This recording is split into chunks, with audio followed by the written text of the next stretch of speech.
Oh, hey, what's up, everybody? It is your friendly neighborhood BJJ podcaster, Esparza. Herb Dean almost killed a man. I mean, not directly, but like indirectly. That was rough to watch. We'll summarize in just a second. We're going to make sure that we go also live on the Instagram to the folks just in case they need an update because Lord knows, yikes. Okay, how do I explain what happened? So in this last fight with Trinaldo, a good back and forth sort of a fight. All of a sudden, when there was a knockout from Francisco, knocking out Jai Herbert, you saw his opponent, Jai, he was punching as he got knocked out. Once he gets knocked out, Herb Dean just kind of like stands there waiting, and he is out. Like, he's not putting his hands up to defend himself. It's an ugly situation. And Trinaldo does his best. He hesitates, and then he starts throwing some punches to end it. And apparently, Hardy, one of the commentators, Dan Hardy, was having words with Herb afterwards. A very awkward scene to end the otherwise, pretty okay set of circumstances that we were able to see over on the night's telecast thus far in. And props to the UFC because they were able to get in and out on what appeared to be 1, 2, 3, 4, 5, 6, 7, 8 fights in 2 hours. So they can do it. They can. They just choose to be very, very fucking lazy. So that's the news that we've got coming up for you right now.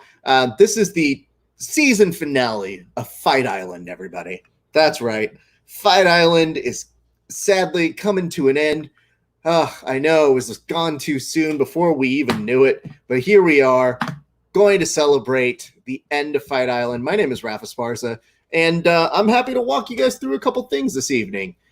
First and foremost, my pleasure is to be here to walk you guys through the evening's fights.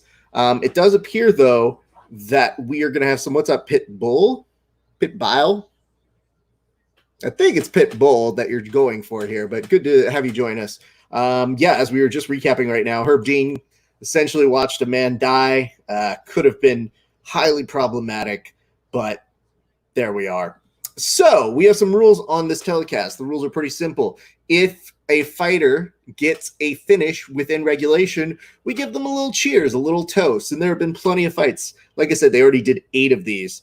And it comes up right now. It's going to be Rise McKee, which, again, funny name, but the Brits and whatnot. But if you give us a like and a share, we give you, again, a toast like we do the fighters.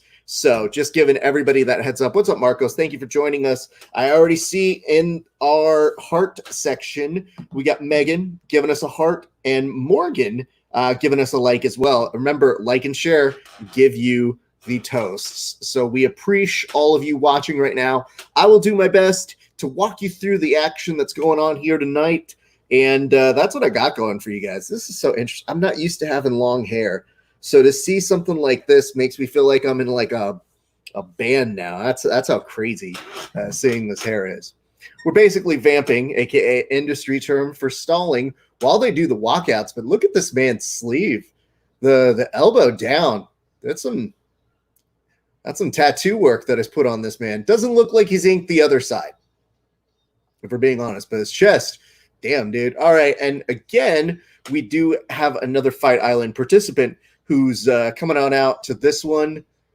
This is interesting. This man has already fought on Fight Island before. That's Khamzat Chimaev, or Khamzat Chimaev, if you want to go ahead and say it like that.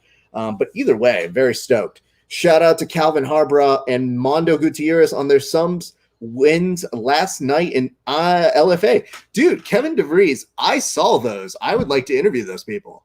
I was pretty impressed by their work.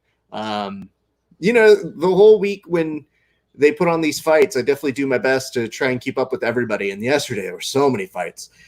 We had LFA, we had Bellator. What's up, Jesper? Glad you could join us. And I had my friend, Dom Clark was fighting yesterday. Came up short, but always love supporting that guy. He's good people. Also watched J.J. Wilson pick up a tough win. J.J. Wilson, the Maori kid, good guy. He was working on a nice triangle to finish this fight, but it was a real back and forth sort of affair. And it was one that I was a little nervous on, if I'm being fully honest. I love JJ, but, on those fights, man, it's tough. I hate leaving it to the judges on that. So anyway, Kazmat Chimaev and Rise McGee are going to take the center of the octagon in just a second. But those are my reminders to you, my friends. Join along with us. Have some fun. Grab a beer. Drink along with us. It's a good night. I think we got 6 fights left on this card. So let's make the most of it. Let's give all of Fight Island the send-off it deserves. 3, 4, 5, 6, 7. No, we got 7 fights. Yikes. Okay, so we're going to be here for a while. I like that we see that. What's up, Gabe? Again, Gabe, give us a like and a share, and we give you a cheers on the air. That rhymes. I really haven't thought about that until right now. Introductions are being made. Kazmat is pacing frantically and now is almost at a brisk jog back and forth, punching his fist to his other hand. It's intense, my friends. This man already has been on Fight Island fighting before, so he figures, why the fuck not? Because we're at a weird place with the COVID people. People don't know what to do. So, especially matchmakers, they're like, are you there? Do you want to fight again? Sure. Go ahead, dude. We don't, at this point, we're already checked out. So mentally, we're already somewhere else. We're also going to give a shout out to the sponsor, and we'll do that in a little bit, but that is Nogi BJJ Gear. If you use the promo code GRAPPLINGHOUR15, get 15% off whatever you got. And going in quickly, Chimaev is already picking him up like he's a baby cub that he's trying to put to sleep. Trying to get a trip, almost successful, leans back, now finally gets it. Is starting to work to take the back here. He is handcuffed the back arm, and it does look like McKee is trying to defend it. All the while, there's some punches and whatnot here. McKee is trying to get his guard back, but the wrist control here is reminiscent of a young Khabib. However, McKee, for a split second, saw the greener pastures of not having his arm handcuffed entirely away from him, but now is having to live with it. What's up, Benjamin Zapata? Thank you very much for the like. Give us a like and a share, and you get a cheers, my friends. And if I don't see you give us the share on Facebook, like direct message me or send me a photo of it in the comment section. That way I make sure I don't just go out of my way to not say and do things. But anyway, if you are watching, because I see that Mondo Gutierrez gave this a like. Mondo, if you're watching this, I would like to interview you because I thought it was pretty dope. Watched all of LFA, watched all of Bellator, had a great time last evening. All right, now we're seeing Chimaev doing a great job here. Excellent control. Doesn't give a fuck, dude. Now him down with some hammer fists. What's up, brothers? Cheers, sharing now. Much appreciated to you, my friend. Chimaev is, dude, he looks like he could take the submission if he wants, especially with 320, kind of working in that, leaving his leg in half guard, but almost starting to work from here. What's up, David Nguyen? Thank you very much. I love this. Benjamin Zapata, you are going to get a cheers, but maybe you might have to beat Chimaev here because Chimaev is already working hard for a finish. Goes to mount, bringing down violent elbows. Oof. McKee does not want to be there anymore. Now we're getting into a weird, tough spot where the referee is having to make some choices to keep an eye on all the action. McKee might actually now has flattened him out, firmly working in some planted strikes here. And it's all McKee just covering up here. I think that Chimaev is trying to get underneath the chin. I think he really wants this submission here. And kudos to him for wanting to do that. But this is a lot of violence to be watching, if we're being so honest, my friends. Yikes. We're seeing over here, it's 2:16 left to go on this one. Total strikes, Chimaev is at 43 and McKee is at 0. Just in case. That is brought to you by ESPN with the Dick Stat of the night. Yikes. My God. And now Chimaev is going back to a traditional sort of mount, although McKee is trying to get to his side. I think we can stop this. I think we're good, and we have stopped it. And the ref is now talking with McKee, who I think kind of understands his fate. I don't know, he doesn't look super bloodied, but he definitely turned a different shade of pink right there in front of us. So that means he's going to get a cheers, which means Benjamin's got to get a cheers. Everybody gets a cheers. Who gives us a share? If you don't give us a share, dead to me. It's not that you're dead to me. It's just that inside you're dead to me, which is a very different sort of approach. So here's what I got going on. Let me go ahead and double check this. What's up, Grappler Dave? This toast, first and foremost, goes on out to friend of the show, friend of humanity, Benjamin Zapata. First of all, if you guys have never seen Benjamin Zapata do any kind of sign language work, this man makes people look stupid. He is glorious with his ability to say the language.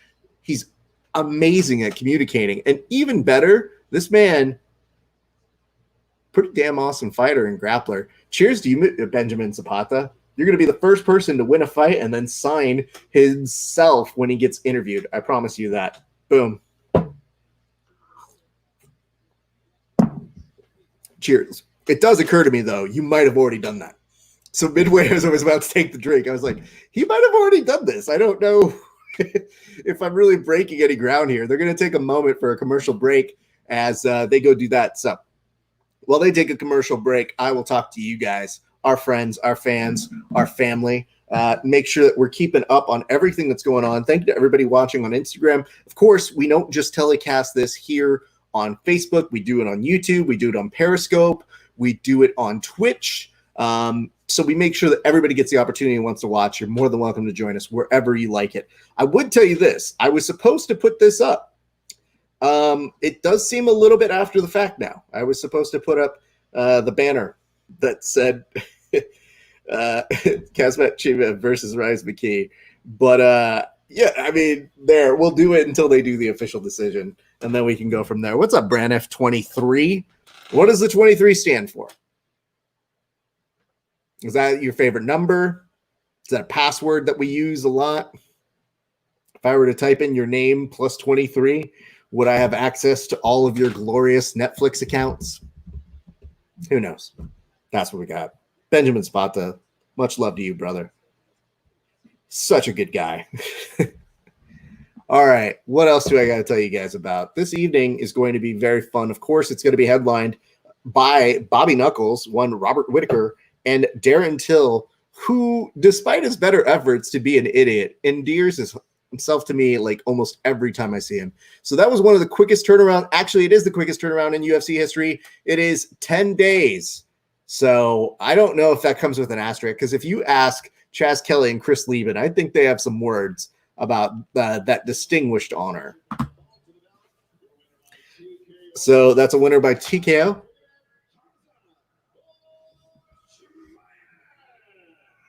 So they refer to him as Chimaev, but here in America, we call it Chimev. That's just how I roll. They can tell me I'm wrong. I will live with it. Let me make sure. Did I bring my phone? Yikes. I'm going to have to make sure. I was charging my phone, and I do not see it now. So hopefully it will pop back up, because the phone is a necessary component of our viewing experience. Haha. It just fell. Because I am apparently a drunk sorority girl at this point and just let my phone drop to the floor and don't even pay attention. So what do we got going on this evening? Just double checking to make sure we have all of the folks here. If MMA has taught me anything, it's not to fight a guy with the exact type of beard that is showed on Chimev. I would agree with that. So anyway, that's what we are experiencing. What's up, Ninja KB MMA? Interesting. Great to see you. Cody Owens, thank you for the like. Appreciate you, bro. Always good seeing you compete. Always good seeing you hang around. Let's give you a recap of what Chimev is saying.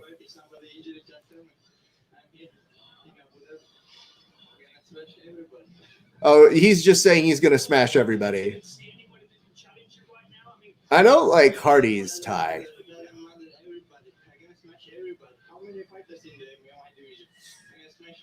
So he says he just wants to smash everybody. And honestly, isn't that just everybody's dream? When you're being interviewed and somebody says, "What do you want to do?" I just want to smash everyone. If you put them in front of me, I will smash them now. I smash you as well. I think he's saying he even wants to do one more.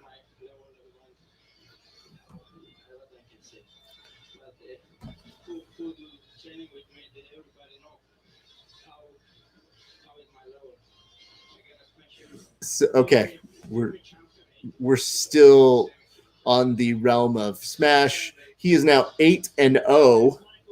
He has finished all 8 wins, 5 by knockout, 3 by submission.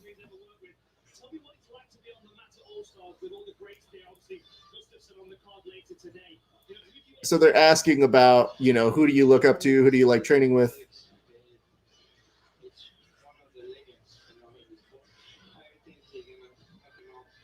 Fair enough. All right. Well, it's not a super exciting interview, but here's what I'm going to tell you.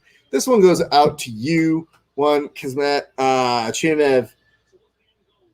First of all, congratulations to you. I don't have any other real cheers wording for you other than I would like to see you smash everyone. In fact, I think it's important that we teach you a second word other than smash. We did that already. There was one guy, he did it all. Anyway, it's not about that. I'm just saying, I'm very much pro smash. You smash people. I look forward to seeing more of the smash. So cheers to you. Boom. One. Charmer. Boom. What's up, Romero Angel? We're watching some UFC this evening. Hope you were excited. Hope you're watching. Hope you guys are having a safe, nice, excellent form of viewing wherever you are. It's kind of hard to see where everybody is and is not. But the more you guys chat with us in the comment section, the more you become part of the show. I promise you that. As you know, many of you have watched these shows with us. You guys are a huge part of it. So the more active and fun you guys are, the better the evening goes for everybody involved. So I want you guys, since we're at a break right now, to tell me what fight, what match you are most excited about this evening, because there are some pretty epic matches on this one right now. And I'm stoked. I think y'all might be stoked. It's going to be an epic night for all of us to have some fun. And the more that you guys want to throw it. What's up, Heather Fowler? Good to see you. Thank you very much for joining us. I think if I were to say what one of the things I'm looking for in addition to that one, we have the end of the trilogy between Shogun and Nogueira, which, I don't know that anybody really ever asked for. What's up, Kim J? What else are we going to do? Sometimes you got to see someone just be done. And I think we're at the place where Nogueira is going to retire this evening, and that's just fine. What's up, Falafel House? Every time you come on, all I think of is I have hummus and I would like to eat it. Or I'd like to have even more delicious falafel-based food around me. So you do that every single time you show up. I like it. I'm just a fat kid at heart. So I want to eat is really what it comes down to. So let's go ahead and take off the name on this one. Bummed for Nogueira. I don't know that I'm bummed for him. I think he's ready. I think we're all ready to kind of call it a day for him.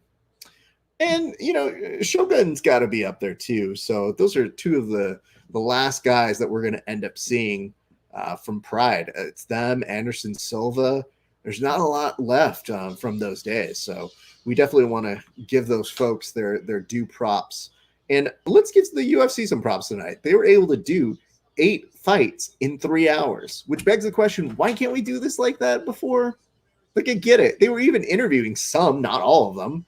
But yes, this next fight is Oliveira versus Sabata, and I think that will be a great fight. So I'm going to put that one up so that I don't fuck up this time and put it all the way at the end, because I did do that on the last one. And I don't feel super bad about it, just if we're being honest, because, we're just all getting through this time, guys. We're not all at our best during Corona times. It is interesting to remember that at one point it was cowboy versus cowboy with Oliveira.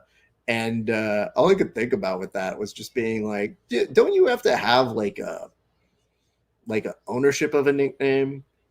Like, don't you have to like talk to somebody and be like, yo, I know that you want to go by the cowboy, but I kind of go by that, dude. So if you could kindly drop that name, it'd be great for all of us involved. What's up, Steven? Good to see you, bud. I haven't seen you in forever. I'm looking to talk with JT pretty soon this week. Bummed to hear about dumbness over at the gym, but I want to get his notes. I want to talk about it. That man looked like he was doing everything he could. For those who don't know, JT Torres essentially waited it out. If you know anything about JT Torres, is that dude does not like waiting to train. He is a two-time ADCC medalist, and somebody, it appears, called the cops on his gym, and this is after he got the okay to open. It was a whole thing. So unlike other people who are just yelling and very angry and just open it up to prove a point, JT was really looking out for his students. So I'm very much hoping to get to chat with him very soon this week and have a good discussion on that. We are in touch, but JT is also a very busy guy. Megan, don't think I forgot about you. We will be doing a cheers to you very shortly. I'm just kind of touching all bases and making sure we're covering all grounds. So in fact, just to prove it to you, I am going to write it down so that I do not forget, because every once in a while in these things, you know, we get a little preoccupied, do other things. So writing you down. I got you. Megan deserves a cheers. And Megan, just so that you know, and the other people know, why does she get a cheers? It's pretty simple, friends. Those who give us a like and a share on Facebook get a cheers, just like the fighters who get finishes within regulation. So that means if they get a submission or a knockout, we give them some cheerses. We may go back and give some of those guys a toast, because I did watch those fights. And like I said earlier, Herb Dean had one questionable stoppage for sure, and then a second one. So the man has been on a rough night of officiating. I don't know if he has any more, but I do believe I saw reports that Hardy was actually having words with Herb Dean. So there you have that, my friends. Let me go ahead and do this. Let me make sure. But yeah, I like that Kevin did tag Marco and Calvin. There was some firework this week. Yeah, those monsters, dude, did great. Oh, that's Mondo. Yeah, Mondo was fucking sick at LFA yesterday. That submission was money. That dude like got a submission so fast, he was in and out, and boom. Dude, I gotta go back and find a way to get in touch with that guy. That was so fucking dope. Anyway, we're watching the season finale of Fight Island. My name's Rafa Esparza. Let's cover some bases. Let's go ahead and talk some talk. I'm going to bring this up to you guys on the main telecast. If you do not see it on Instagram, my apologies. It's just the way we do the thing. But this evening, we will be premiering a little bit of a thing that we do for our sponsors.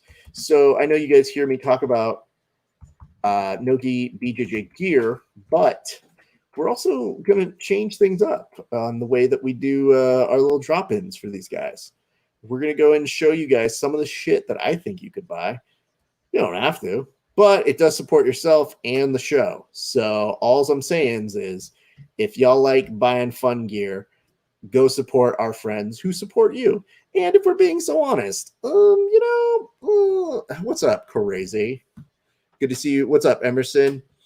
I hope that you guys are enjoying tonight's festivities. We are in the midst of some more fight coverage right now, though. We'll come back to our little drop-in insert for the sponsors so that we can give them all the credit. But yes, we got Oliveira and Sabata coming out right now. So they're doing the introductions. You got Peter doing a little bit of crowd work. Oh, wait, there's no fucking crowd. So there you have it. Then you've got one Charles Oliveira walk in. A little bit like an old guy walk, but that's fine. He's the favorite. He's coming in.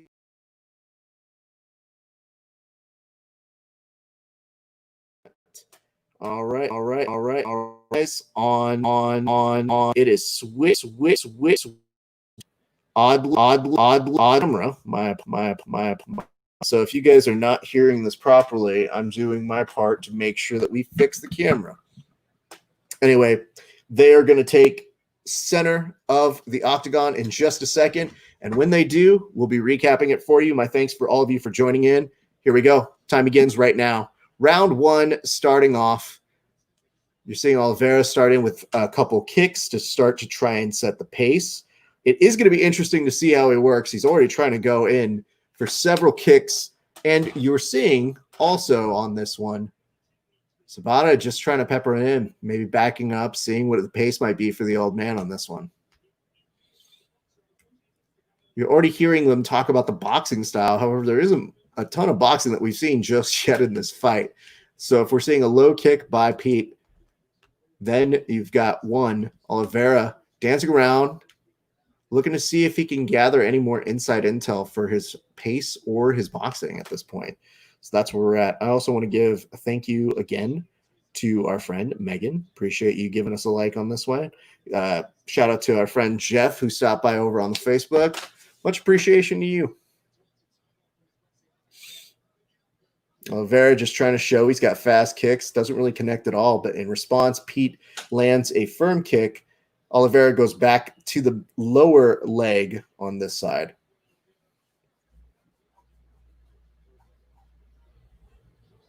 I mean, it does look like that's going to be a little bit of the pace on this one. I think Oliveira is probably respecting Sabata a little bit on this. Wants to see if he can maybe draw out some energy, maybe get out a little bit of these kicks. Could be to try and differentiate a little bit of some of the striking that we've seen before from Sabata, because when you've watched him fight before, it's not the cleanest. And you are seeing right now Oliveira start to rush in, look to see if he can push him up against the cage in just a second here. However, you see Pete circle back out. What's up, Vergen Kirk? Good to see you, bud. Hope you're doing well. Going to go ahead and also keep an eye out on our Periscope. Periscope always has folks who check in with us, so we hope that you guys are enjoying your evening. We'll be keeping you up to date as well, so feel free to chime in with your comments, questions, concerns, hints, or allegations. We always love seeing you guys drop in. A lot of tepid reactions here. Nothing too crazy just yet from either of these gentlemen. Right now, Oliveira trying to use a little bit of his salsa footwork, maybe to throw things off. Sabata plants the right hand, connects maybe to the shoulder. Nothing too crazy just yet. At this point, though, it does look like Sabata is ready to go in, rush on the inside so that he can go ahead and try eating a kick so that he can get a punch to the chin. And he does connect on his first attempt there.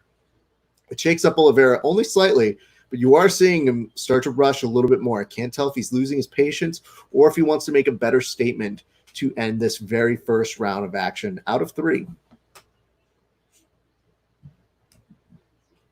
Again, if you guys are seeing stuff that you're seeing on your feeds that you want to go ahead and feel free to chime in on, that's what we got a comment section for here, friends. And you got to appreciate the fact that their hashtag is officially hashtag Fight Island 3. Though I would argue this is Fight Island 4. I kind of count UFC 251 as Fight Island 1. But I guess it's more of an epilogue to them. Outside kick for Sabata. So far, not exactly a barn burner of a match. High kick over from Oliveira. Blocked. Sabata goes to the lower section. Doesn't hit much there either. Who do you have for this one, Raf? I mean, I was hoping for Oliveira on this one. But unless he does something drastic, I don't know that I'm going to see too much craziness out of him. He might be able to pull ahead on some of these leg kicks just in terms of the output that we're not seeing from the strikes. So we'll see. Maybe I get my wish. Maybe I get really pissed for another round. But we'll see. First round, not the most exciting.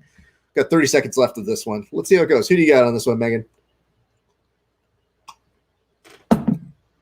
Oof. I really did think we were going to make it to 6 fights on this one, but instead it's a full 7. It's going to be a long fucking night. Also, Megan, let me know if you're watching BJJ Stars, because I was supposed to do that. What's up, Ned? Or Nee Damerol? Don't know. Glad you're joining us. Hope you're watching the UFC this evening. If so, much appreciate. If not, I understand. You got things to do. All right, first round of that fight. Not super entertaining, but we're going to get through it. All right, and I do have a note here, Megan, that says you deserve a cheers, so I'm going to take care of that right now. This cheers goes out to friend of the show, friend of the fight companion, one of our most consistent followers, Megan Johnson. Megan Johnson, years ago, actually created the Post-it note. Now, I know that there is a certain film that talks about who could have created the Post-it notes. That's all garbage. It's her. And more importantly, we have to give her thanks for creating the Post-its, because I know for me, listen, my wife and I would forget so much stuff. I don't even know what this is. There's a phone number for somebody we're supposed to call. I don't remember who or what we're supposed to do with it. So anyway, our thanks to you, one, Megan Johnson. Cheers. It's also like literally every writer's room I've ever been involved in has a million Post-it notes that everybody just puts all over. So sometimes we can't even tell what the hell we're supposed to be saying on any of these things. We look down and we're like, oh, is that a Post-it note? What is this for? And we go, I don't know. I think it's for next week's script. Just plug it in this week and let's see what happens. So cheers to you. Second round up right now. I would like to see some of those stats if they got them. Mostly we're just going to see leg kicks in that first round. And already, hey, kids, if you loved you some leg kicks in the first round, guess what? They're doubling up on them here. Nice switch over by Oliveira, though. Looked like he was going for a high kick on that. Doesn't quite connect, but at the very least, something very fun. What's up, Zach Maslaney? Ooh, elbows. Very nice. That is a nice contingency by one Oliveira. Especially when you feel that Pete is going to do all that he can to put his shoulder and his neck into trying to keep him up against the cage, wear him down, maybe take down some of the experience from one Charles Oliveira, a.k.a. the Cowboy, looking like he's not loving this position, but he did start off pretty aggressively with some elbows there, which I thought was pretty nice. Spectacular. You are seeing Peter start to try and drop a level, maybe seeing if he can go ahead and, yes, drop the leg. He looks like he's in on a single now. Took a hammer fist for a split second. Oliveira switches the position with him, has one underhook, and then disengages back to the center of the octagon. So, not bad, not bad. There's a lot more action than we saw in that first round, which dope. Low kick for Oliveira to kind of exclamate that one. Interesting. Zach, we very much enjoyed finishers, lockdown. At this point, you guys are designing those posters and creating up names for your finishers that sound like they're the Fast and the Furious movies subtitles. So what's the next one going to be? Finishers 13, Explosion, Finishers 13. This time it's personal. Finishers 13. Oh, no, you didn't. Those are just, you can go ahead and coin those. You can take those if you want. That's just my contribution to you. There's no off to the genius position right here. 2:42 left to go in this second round. And they're kind of back to their normal song and dance thus far in. Bill Crawl, thank you very much for your like. Appreciate you, bro. Trunk color again on this one. Nice kick to the America's Funniest Home Video region. We're going to have to give Pete some due time. And hey, man, couldn't have been at a better time, though, too, because he is bleeding out at the top portion of his head. So this should give him a little bit of time to recuperate. But in the toes, that's never fun. I do appreciate the fighters that turn away from the camera to try to, I guess, what one could only call reawaken the lower region. That's as easy and as ridiculous as it should and needs to be called. Megan, we didn't get a note on who you think is going to win on this one, so I'm a little insulted They return back to action. 2:26 left in this round. Very nice, though. He doesn't take the full 5 minutes. Looks like he wants to try and keep the momentum going on this one. So hopefully he's able to turn this one around, because he already in this, he could be ahead in this round, though it does look like Oliveira's kind of starting to catch up on some of these kicks, starting to make up for a little bit of the difference here. Of course, when someone pushes you up against the cage, probably wants to drain that energy out of you. You don't want to be back there. So I do understand the want now a little bit more of keeping the legs as a distance maker in this fight thus far in. I wouldn't be surprised, though, even though it does look like his bleeding went down just a little bit, though, for Pete. So it won't be surprising if Pete maybe tries to rush in again. Before he was trying to rush in, start throwing some strikes, get on the inside here. But if he was having some success, potentially locking up a single leg here, wouldn't be surprised on it. He's just got to time out Oliveira's fast striking ability here. Yeah, it looks like, for those of you who aren't watching, somebody who's trying to play a game of double Dutch jump rope where he's waiting his turn, but he's a little nervous to get on the inside, so he just keeps hopping in place. That's a little bit of what it looks like. We'll give this a share over on the Verbal Tap page in between the second and third rounds. But for those of you who are watching, a quick reminder, give us a like, give us a share, you get a cheers. That's how easy it is. That's what we do here on this show. To those of you watching on Periscope, if you wouldn't mind giving us some hearts. Oh, no. Is that an eye poke? Jesus Christ. Oliveira's going down. It's the finger scrape of doom. No, bro. No, I don't want to see it. And then he does it kind of again. No. Looks like Charles Oliveira is playing some version of like illegal blow bingo.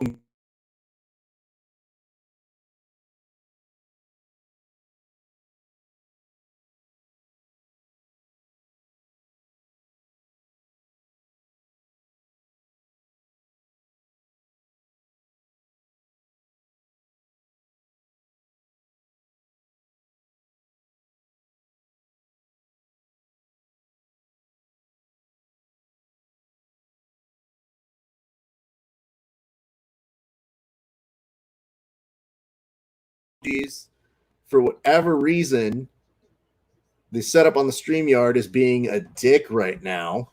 Apologies, everybody who's watching on Facebook. Just making sure I'm going to fix up our camera. For whatever reason, it likes to switch out the camera every once in a while. So my apologies if you had any disruption on your viewing. But we're back. My apologies. And we're back. Hey, what's up, Scotty McDee's?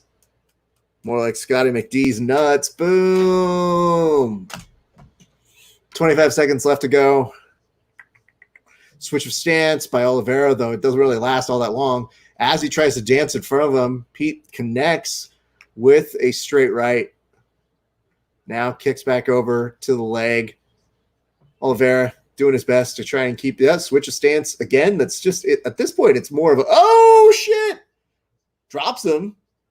But you see Pete just trying to keep his guard open, and that's how we end the second round on this one. All right. A much better second round, everybody. Way more excited about that one.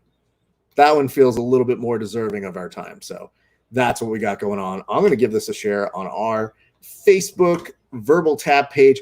If y'all want to give us a like and a share, that would be the most appreciated. You get a cheers, just like those who get fight finishes do on the show here tonight. I'll also be taking your questions. So any questions, comments, hints, concerns, allegations, all of that good jazz, throw it at me, my friends. We're watching the season finale of UFC Fight Island 3. Join in, fam. There we go. Put that up. Hey, I'm seeing a lot of hearts down here on our goddamn Periscope, which makes me love you guys all that much more. Thank you so much for all of these hearts. It warms my blackened heart. I am a true cynic at heart, but when I see those go up, Gotta tell you how much I appreciate that. What's up, Talon? What is up, Angel Otero? Angel Otero coming back in to watch this evening. Always glad to have you joining us, my friend. Oof. Oliveira now looking a little more alive here. He's starting to really mess with Pete here. And a lot of it just comes from his loose nature. Angel Otero! We're going to give you a cheers in a second, bud. I saw what you did there. All right, I got to write that one down too. Hold on. Angel Otero. Cheers. All right, it's coming up after this fight. Ooh, now Oliveira with the knockdown started to try and kick the legs here, while Sabata has an open guard.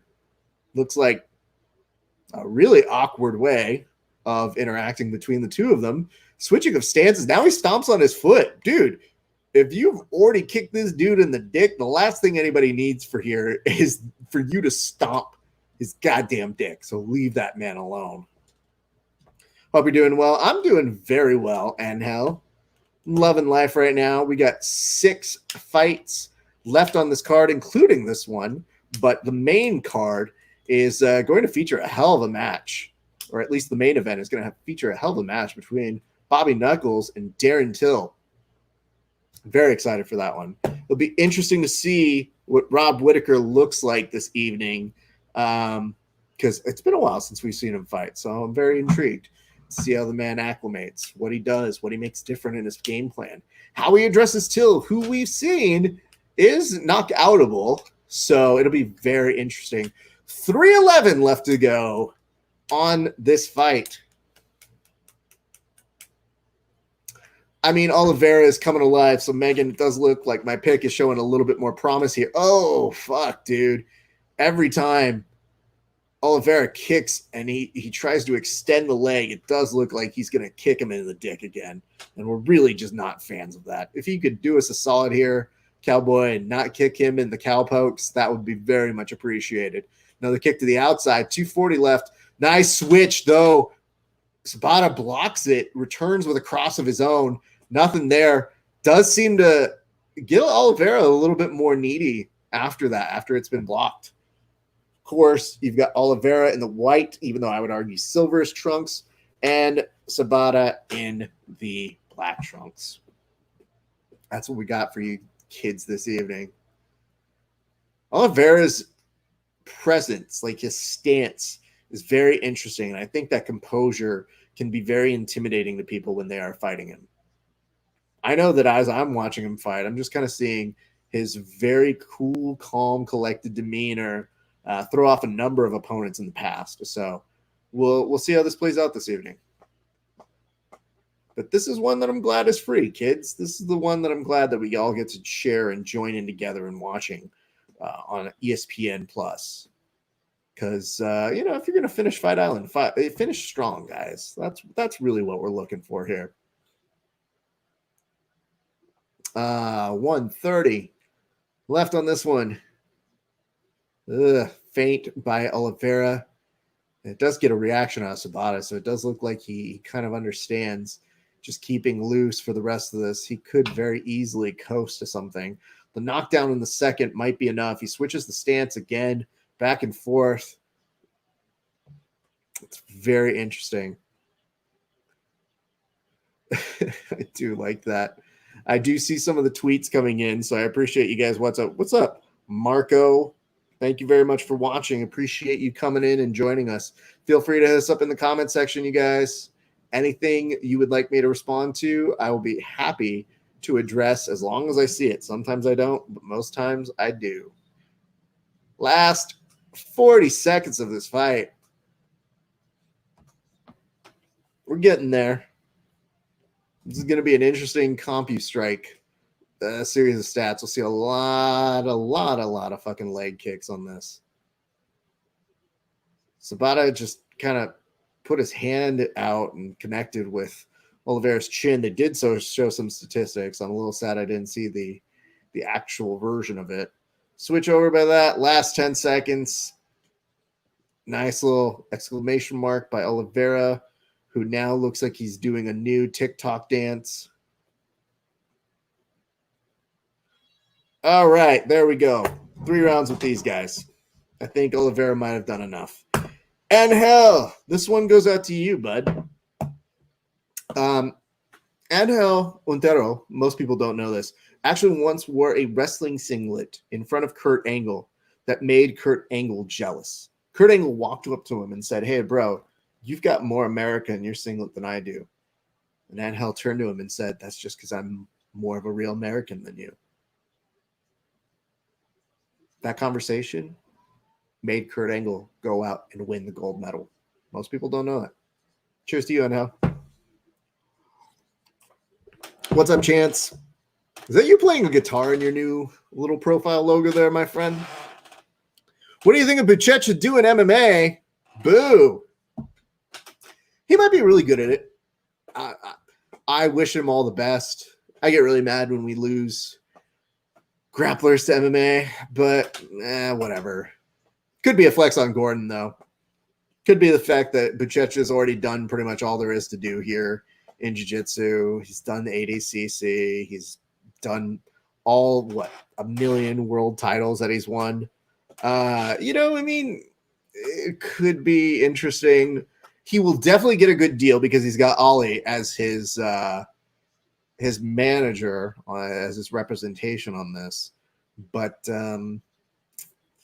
I just like when jiu-jitsu guys do jiu-jitsu. And I thought he was interested in fighting before, and I thought he got it out of his system, his words-ish. And that was after I think he had like a knee surgery or some sort of thing that took him out for a bit. But, hey, man, if he wants to fight, unanimous decision for one, Cowboy Oliveira. Boring. But, we did it. So there we have it. I noticed you saying bruh there, so I think that you enjoyed that one. I will tell you this. I was working today with a buddy who's a pretty solid wrestler. And every time he gets too good at wrestling or beating me on the feet, I just tell him, I'm like, listen, dude, if I start using my pro wrestling moves on you, there is nothing you can do to me. Like, I will murk you so bad. And I do often threaten him with an angle slam, which is actually a variation of a legit move. So I'm there. What is up, Christopher James Velez? Much appreciated to you. Give us a like and a share on this broadcast right now. We give you a cheers just like we do those who get a fight finish. That is a fact and a promise. Ish. I mean, if I change my mind, I'm not gonna do anything about it. Love this, Christopher. You are giving us a like. That's a good start. Such a good fight. You talking about that one? That one was okay. If you're trolling, that's fine. But one of my favorite fights thus far in. Wasn't bad, but is what it is. So yes, what is up, RLSPG? Thank you for joining us. Oh, look at this, watching the fights with Raph. Much appreciated to you. All right, this one. How do we do this one? I already did one about Kurt Angle. Let's talk about this one.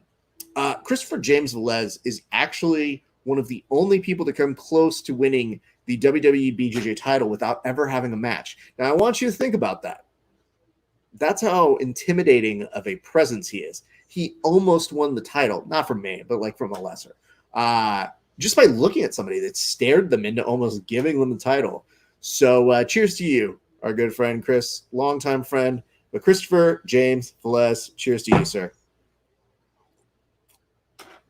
You have to find a way to come train with us one of these days, bud. Hope that you are doing well and that you are training well.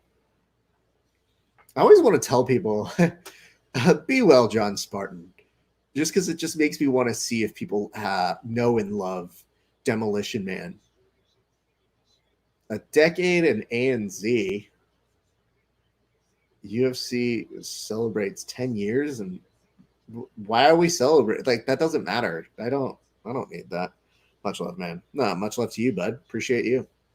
You're coming through and giving us a share and like and your support, and that means so much to us here on the show. Makes us smile, makes us laugh, all that good jazz. So anyway, yeah, I don't know. I'll return that back to you guys. What do you think about Buchecha? Are you excited to see him do the MMA? Because, and you know what? What if he ends up being super great? The one thing I will say is they did say he should be able to still have super fights, which leads me to believe it's probably not the UFC, because the UFC very rarely does those kind of deals that say, hey, we don't care if you do or don't. Just go, you do you. They normally try to control you in ways that are amazing. I love this time I have my iPad out and I'm getting all my Twitter updates. And they just said that the Doja Cat, is that how you say her name? Or their name? I don't know. They came down with COVID, even after downplaying the virus. That's like a copy and paste article I think I see now and now. More and more on these days. What's up, Mishore? Or Mesa Whore? I don't know if I'm saying that right. Appreciate you watching over on the Periscope. Give us some hearts over there. I can't wait to say Buchecha. Hopefully he is like Gilbert Burns. I don't know about his hands. That's a big question mark for me. Is what do Buchecha's hands look like?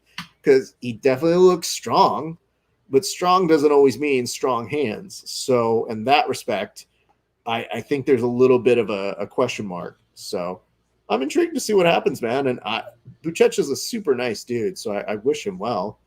I get bummed out, especially starting MMA at 30 is like, I don't know, dude. It's so hard for me because somebody like Lovato Jr. was training striking even when he wasn't training striking. So that kind of made sense to me. Buchecha, I don't know that that's the case with him. Could be. But to me, I'm always thinking like, yeah, some people make sense when they do that sort of shit. And they make that transition in between the two. But, oh my goodness, Kevin DeVries, I didn't see you gave us a share earlier. Why didn't you tell me, bro? All right, here we go. Kevin DeVries shared this to the BJJ Midwest community. So to all of our friends in the BJJ Midwest community, we like to say this to you guys. Do you guys say pop or cola? You guys say pop over there. What's up, Mike Frosto? Michael, we're doing a cheers real quick, so give me a second. This goes out to the BJJ Midwest community. I miss you guys. I'm a little pissed. When I lived out in Illinois and Kentucky, y'all didn't have half as many training places as you do now. The minute I fucking leave there, now you've got all the places in the world to train. I could have been a black belt had I been training over there. Anyway, I guess that got out of my hands very quickly. Sorry to get so angry, everybody.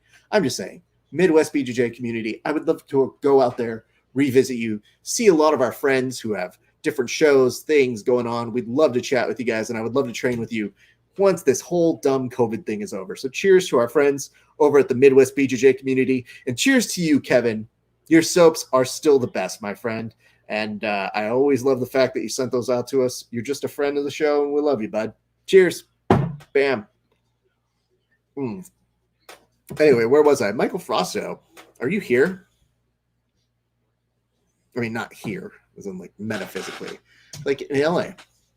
How was the shoots? How was all the stuff you were working on, my friend? I hope you're well. Probably going to go the Adolfo Vieira way. I know. Even Adolfo, when he started fighting, I was pissed at him. Because it was like, I still have more passing to learn from you, you dick. But, I mean, here's the other thing. Especially with Ollie, I think Buchecha's going to get paid. I would imagine him getting paid more than he would doing grappling events, which is a very, very sad realization, by the way. There becomes a ceiling that you can hit if you are a grappler that sometimes you will not cross. So I get it, but Buchecha, no. Although, you know what? Maybe him and like Jacare had a deal where they're like, listen, bud, I'm not going to be around forever. And we kind of need a new jiu-jitsu guy. So I guess from that respect, I kind of see it. I don't love it. It's kind of got the macho man vibe of like, you may not like it, but you got to respect it. Yo.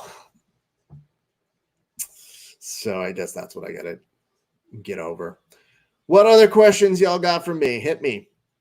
Throw them at me. I would love to answer your questions while we're in some downtime. Waiting for the next fight, which, by the way, they got to get back on this fucking high horse. We need to make sure we are getting through this. So is anyone excited about the Shogun and Nogueira fight? Sure. Why not? They're fighters. They're legends. I don't know that I'm excited to see them fight again, but Paul Craig, Daniel Craig's more foreign-looking brother, is fighting Godzilla Antiglove. What's up, Ron Henderson? Good to see you. Hey, Ron, how is BJJ Stars going? I was going to watch it, and then I stopped. I gave up. I'll have to watch it at a different time. Normally, I have my computer, my desktop, that I put my Flow grappling ones on, and my desktop is dying. So, womp womp. First time Shogun and Nug fight, I was 7. Well, yeah, we were all 7 once. Chance. Bro, great fights. Hey, that's good, man. I'm excited about that. I will watch them. I'm very excited to go see the results of them. So once I get a chance after this, maybe tomorrow I'll watch them or on Monday. There's too many fights, too many things to watch. But yeah, once my computer started like fucking up, I was like, I'm not. I got to be on Instagram. I got to be on all these other channels. I got to have one thing over here that I can look out for comments on all the different sections. Actually, why don't they send Kevin out to fight the Fight Island to be a UFC ring guy? That's a great question. Kevin is all about equality, and I endorse that. I also don't know that Kevin would do a good job, and don't tell him this, but I feel like after doing one ring girl sort of like round, he would probably be like, ugh, I'm so bored. What's up? Gabriel loves BJJ. We love that you love BJJ. Welcome to our show. We're watching UFC Fight Island Trace. I now realize I might have referred to UFC Fight Island Dose when it was actually UFC Fight Island 1. They're very bad at putting these hashtags together. Oh my God. Antiglove is just forcing a takedown, having his way. He could help with the shortage. Yeah, he really could. That much is true. Would he be good at it? Again, don't tell him. Antiglove is trying to make his way in the world today. Given everything he's got, not much there. That triangle setup. Yep, it is a triangle setup, my friend. Antiglove is doing his best to try and mitigate it, though, and work around it, but that's tough. Anybody who has a really good triangle from here and has really long legs, I don't like them. Like, they are not my friends. Oh, no, he's getting it. He's pulling down on the head. BRB, got it. Herberth up now. Give us a report, sir. Let us know who wins that one. Would love to know. No. Paul Craig is probably going to finish this. Yikes. And your yes leads me to believe he is going to finish it. Why would you not try to get out? If you can punch, that's not going to work, bro. That arm is going to be really compromised. Russians who are balding are much stronger than those that aren't. Science. I would agree with you, Chance. Yeah, he's locked this up quite nicely. Oh, my God, bro. If you're going to, like, punch somebody, at least hammer fist them from the fucking triangle. Yeah, he should be going out here. All right. Well, listen, let this all, yeah, the tap is there. Let this be a lesson, kids. You can't always punch your way out of a triangle. Hey, for those of you watching on Instagram, we're going to kill this stream because I only get an hour at a time. We're going to make another one. Don't go anywhere. We still got more fights. There's still, 5 more fights? It says we've been visited by the Paul Craig submission off the back ferry. Oh, what a night. And that is from one Ben Folks, a tweet out from him. I'm glad I get those updates. I like Ben. He's very good at his job. All right, that's what we got here. My name's Esparza. Come back in a second. Russians who are balding. Very, very funny jokes still. Chance, we'll see you back in a second. All right, for those of you Yahoos watching over on this one, that means we have to do a cheers in just a second. But I gotta fucking write this thing. UFC Fight Island. All right. 3. Let's go. I always write the same thing on these because I don't have time to write anything eloquent. Because I'm literally the host of this as well. So it always takes me a second to get on these sort of things. That's pretty funny. All right, to you friends. I love the yes. I love Paul Felder having his reaction cam. All these reaction cams are a little bit more entertaining now that they have no Joe Rogan, because Joe Rogan only has one look that he gives you. Joe Rogan is the Zoolander of UFC commentators. I'll say it. Because every time he has the same reaction, which is like that's the Joe Rogan approach to this. And look at that. Who would ever known? Andrew Taggart won a thing. He submitted all 6 of his components at the Jiu-Jitsu Kumite. Good for him. I suppose I should look into that. All right. Cheers to him. Blah, blah, blah. That's a lot of money for a kid, though. My kid should not have that much money. Children have no idea what to do with money. So I am happy he won. Sad he is going to probably spend it all on like gummy bears or some shit. Whatever the children buy. What do you think of UFC 4 having DC to do commentary? Boring. I don't love DC as a commentator. And I don't play the video game, but if I did, I would mute it. So, womp womp.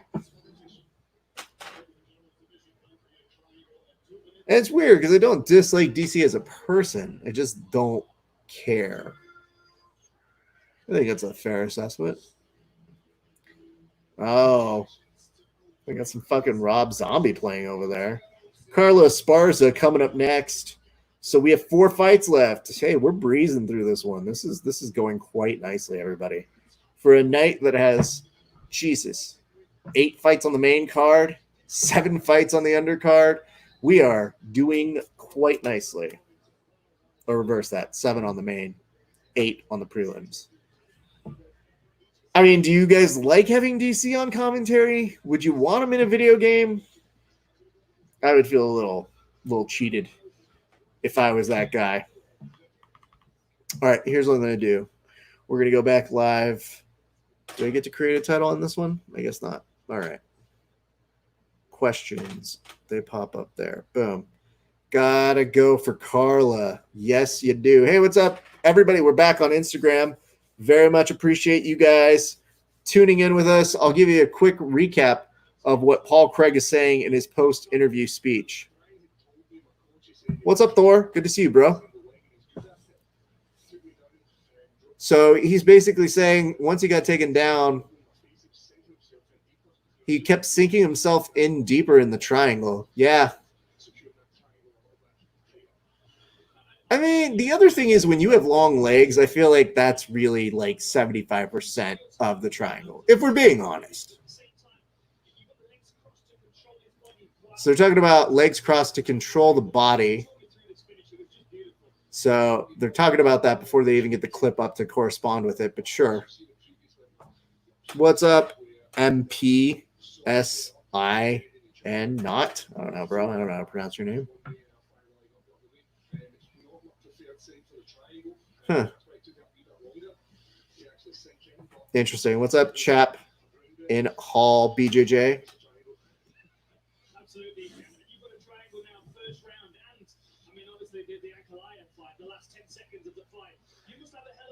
So they're talking about how good a squeeze in his triangle. It says on this, triangle choke submission in the UFC history. 3 of 5 triangle chokes in the light heavyweight history. That's pretty good, man. Good for you. I love it. You're a no on DC commentary.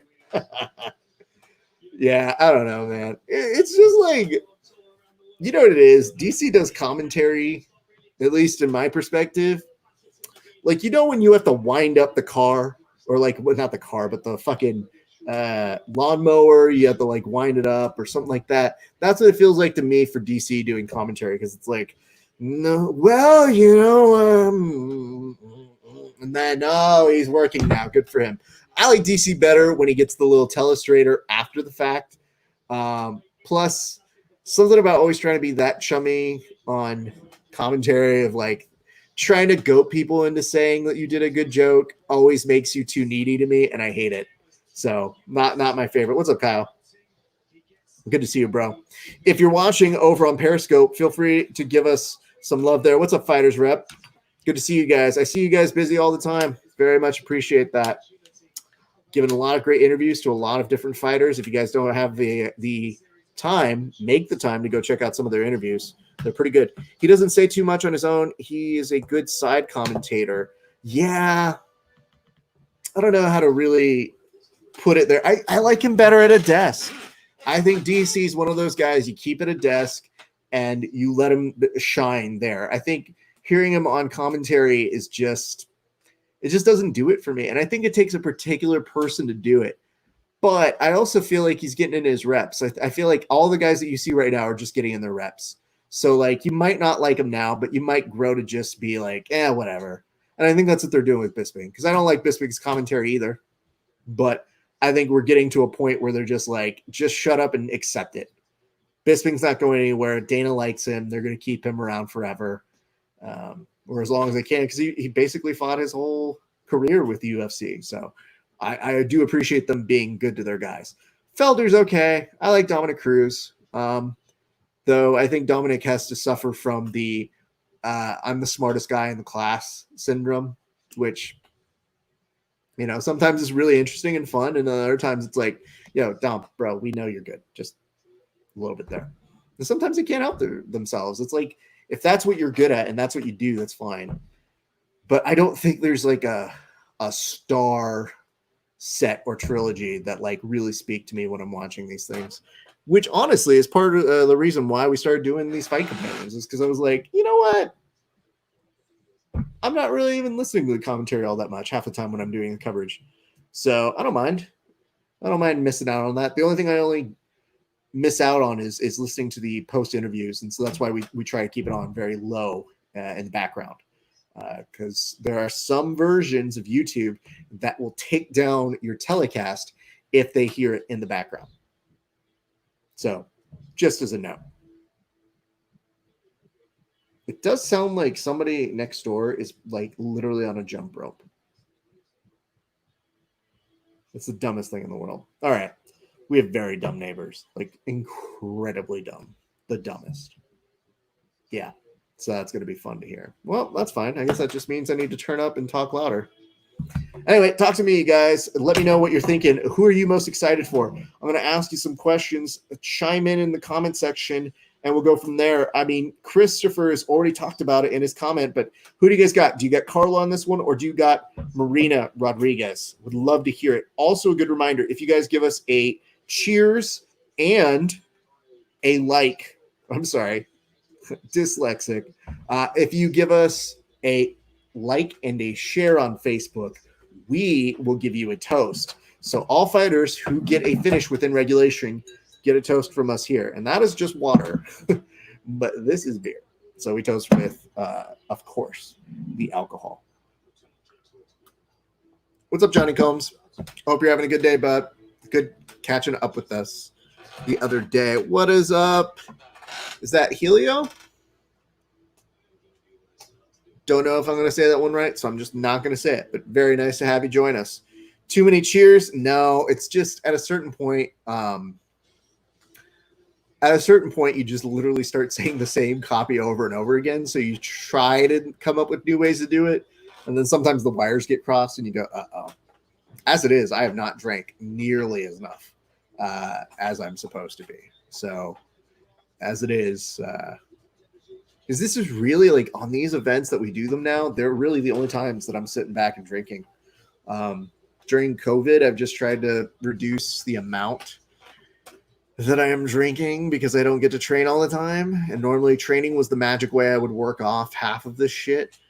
And with a very inconsistent schedule. Oh, shit! No way! One of my friends is on the fucking Fight Contender series. Fuck you, Brady. Oh, fuck you. I'm going to message you right now. Oh, fuck you, Brady. Oh, that's the best. Fuck you, dude. Why didn't... That's awesome. Oh, man. I just found that out. I was like, your cheers just saying, oh, thank you very much, Megan. I appreciate you. No. I know. Chris is just saying... the way I branded out when I literally had a short brain fart. Guys, I can't believe one of my friends is on there and I didn't know. Wow. I'm so stoked. It's great seeing Karen Bryant back. Karen Bryant, friend of the show, friend of humanity, friend of fighters everywhere. She's the best. She is one of the only like main professionals on this like broadcast team that knows exactly what they're doing. I like that my buddy Brady just saw my note. What happened?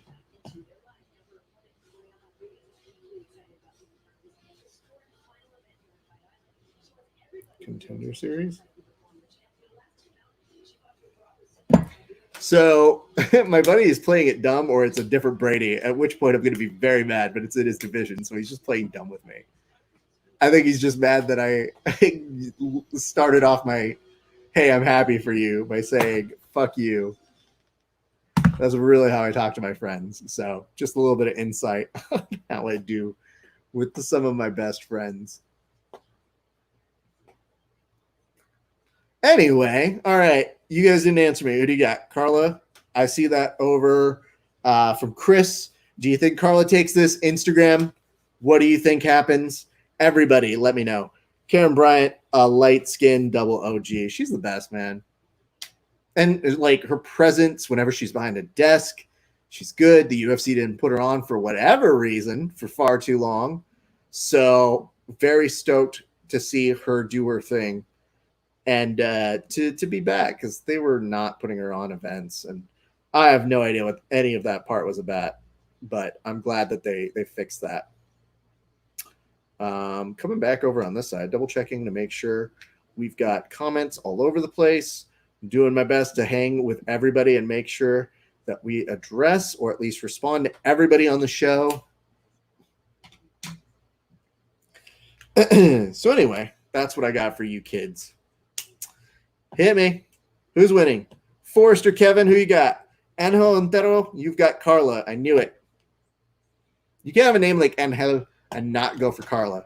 And I can't have a name like Esparza and not go for Carla. So we're all kind of bound by our means of having to do it. But there you have it. Nah. Yeah, I like that he's playing dumb. Fuck you, Brady. You don't know that I'm telling everybody about our conversation right now. What a fucking little fucking prick. Ah, so happy. That's so dope. All right. They're now doing an ode to Fight Island, showing you the manpower and everything set up there so that they can pull all of this together. Oh, dude, that's so dope. What's up, Gabe? Oh, man. I'm going to make fun of Gabe while I'm on air, too. You could, too. He just complimented the triangle finish, and he notoriously skips out on so much jiu-jitsu. And I said, you could, too, if you did jiu-jitsu. Boom. Got him. I think you should probably understand. This is how I act. How I act on the show isn't that different from how I act with my inner circle. It's a lot of making fun of them. It's a lot of giving them shit. And it's a lot of yelling. Is really what it comes down to. My friend gets on the fucking Contender series, and I'm not happy he got on. I'm pissed he didn't tell me. So that's what I do. A friend doesn't train a bunch. Instead of him letting him let live with give complimenting to all of the guys who get that triangle finish, I tell him, you would too if you fucking came to jiu-jitsu, because I'm a real friend, and that's what real friends do. Anyway, I'm through now. That's what we got. Continuing on, I'm going to make sure to share this on a few places. If you guys haven't given us a like and a share yet, do us a solid. Give us a like, give us a share. We give you a cheers on air, as we have done to everybody who has given us one thus far in. And if I haven't, please hit me up, slide into the DMs, remind me, because I want to make sure we're not just being there. What's up, Danny Triangles? What a fucking opportune time for you to show up. Did you see that beautiful triangle on the UFC just about 10 minutes ago? It was chef's kiss. So good. So, Danny, with a name like that, am I inclined to believe that you have good triangle chokes? Because, like, that'd be like me calling myself Raffy heel hooks. And I'd be like, do you have good heel hooks? And be like, yeah, you know, they're okay. Could be better. I actually would probably say that anyway. But yes, Angel, you going for Carla. I like that. Danny, who you got in this fight? Hit me up. Let us know. We want to know who everybody is pulling for in this one. If you got Carla, oh, I should change the names on this one. Oh, no, I didn't put the new names up for that one. I thought I did. God damn it. The only move I did from white to purple. Well, dude, triangles are so hard, man. I tried to do a mounted triangle today, and immediately when I didn't get it right, like I looked at the footage of it, and I just said, man, Raf, try to do, and the guy who I trained with today is actually in the room now. I said, do me a solid, Raf. Maybe try to do a good regular triangle before you try to get all about it and get a mounted triangle, because you're not that great at them. Elliot, right now it is going to be Carla Esparza versus Marina Rodriguez. That is the fight that's coming up. They will be on shortly with that one, so do not go too far. It is about to start in probably about the next 3 minutes. Or, hold on, let me make sure. That mount triangle was trash. Don't front. Oh, no. It's so true. It was so bad. But you know what, though? I made up for it in other ways. So, yeah, that was trash. Some of the other things I was doing was not trash. What's up, Mike John? Good to see you, bud. Thank you, sir. Try from collar sleeve. Easier. Yeah, the issue that I got here, Danny, is one, I'm not good at jiu-jitsu. Two, we were doing no-gi today. And honestly, like, dude, I don't even remember the last time I did gi. God damn, dude. I think my gi is probably really pissed at me. But yes, for gi, I have a little bit better of triangles. Because sometimes I can swing them into them. And yes, a collar sleeve is huge.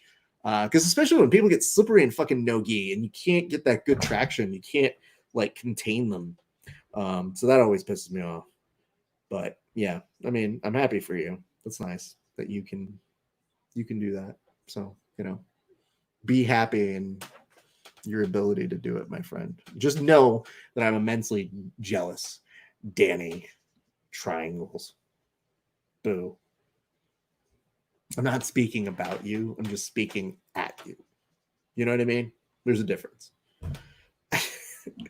Anyway, very excited. So it does look like the consensus from everybody watching and coming along for the ride right now is that people are going for Carla on this one. And I would be inclined to do the same because Esparza, you got to go, man. For all, you know, people always come up to me like, are you related to her? And I was like, no. Oh, maybe. Can't really say no. Too many Esparzas, too many brown people. Gets dicey, my friends. So let's see how this one goes. Very stoked. Thank you again to everybody tuning in. I want to make sure if you guys are giving us comments, we are addressing them. So don't let me go too far without bringing up some of your comments. If you see me not responding, hit me in the DMs. You know the deal. All right, friends. Here is this next fight. Elliot, I think if you're around, there's this. What's up, Julian Viana? Thank you for joining us. Carla Esparza looking focused. Yo, she is intense right now, my friends. I do not want to mess with her at this moment. What's up? Hey, man. Appreciate you watching. Give us some hearts. Give us some appreciation to you guys watching on Facebook. Like and a share gets a cheers. Just remember that. Carla's in a place, man. She's in the zone. Good for her. Just to be different, I'm going with Marina. Well, that's fair. I'm not going to yell at you, Megan. I'm just going to tell you, you know, maybe disrespecting my potential family member. I'll wait for the results of our 23andMe tests. Carla wins. Not yet. We're just starting right now on my feed, unless you're in the future, which is entirely possible. It is potential that I might be a minute behind, but I am at the 450 mark on this fight. Both of them acting pretty tepid thus far in. Marina looking very, very cautious, but pressing forward with a little bit of urgency. So that's good to see on that one. Are you watching along, Julian? Let us know. I'm happy to go and walk you through whatever I see if you are not watching along on the main telecast with us. So appreciate that. No. But who do you think wins? Oh, I got to go with the family. Beautiful single leg. I agree. Carla, like, she is attrition. So when she is on her game, she really likes to impose her will. That takedown is indicative of that great training that she gets on out from all the 10th planet folks that she trains with. But I'll be happy with if Esparza wins. Oh, totally. Absolutely. I get you. Megan, you didn't write in and say, like, listen, I don't like her because she didn't like my friend in 5th grade. Like, there's no beef that I know of. But it would be funny if we had fans. We actually do get fans and friends of the show that every once in a while chime in. They're like, I don't like that guy. And I go, why? And they go, cuz. And then they'll tell you a story that you can never tell on air. And you just go, that's the dumbest reason to like somebody. You guys are fucking childish. Marina's actually trying to get something going here from guard. She's trying to contain and pull down Carla. Maybe she's going to be inspired from that last triangle. Who knows? But so far, so good, at least on the start of this one. But yeah, Julian, I have to say, I have to root for somebody who shares my last name. So that's who I'm going for on this one. And Carla's got to be one of those fighters where sometimes it's not exactly the most exciting fight, but you very much respect how intense she can be. And like I said, in that very opening, when they were looking at her and announcing her name, she wasn't blinking. She wasn't anywhere else. She was just intense. What's up, Fabio? Glad you could join us here on the show. Very much enjoy you guys watching along tonight's UFC Fight Island season finale. Thanks, bro. That's how long it took you to write. Thanks, bro. The guy who I know is going to be on the Contender Series liked my message, but then didn't send me a thanks, bro, for 10 minutes. Guess the cat's out of the bag. Yeah, it is, dummy.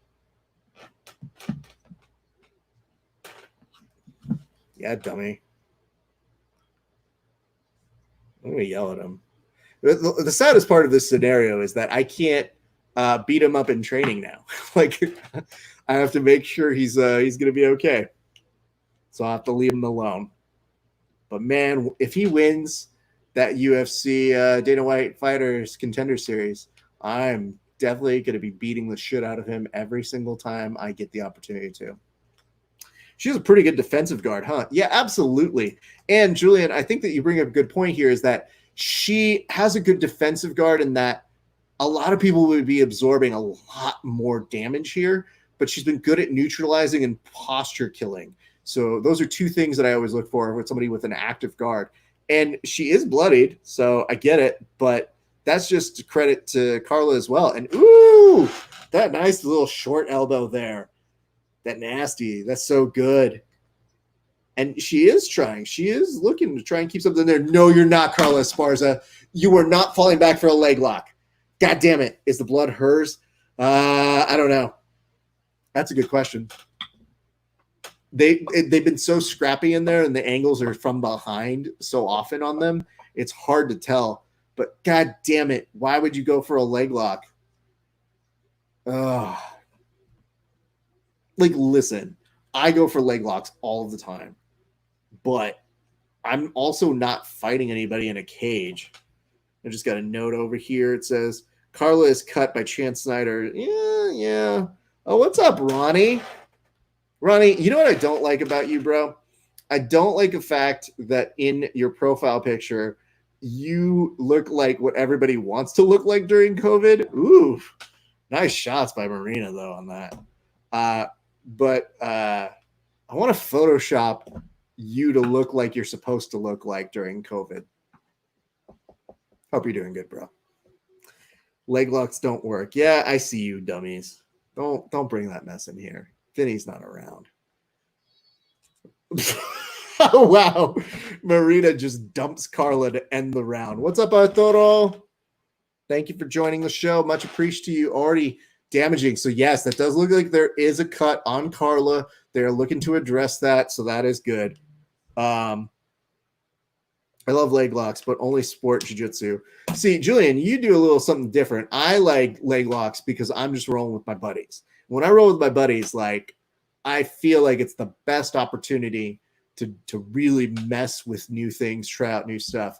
If I'm fighting, I don't know how I feel about that. And I think part of that is credit to the fact that she does have 10P roots. She is training with some of the folks out that way. So I get it. It's just, man, I just don't want her to take any damage that she doesn't need to when she could have, I don't know, maybe her leg locks are super good.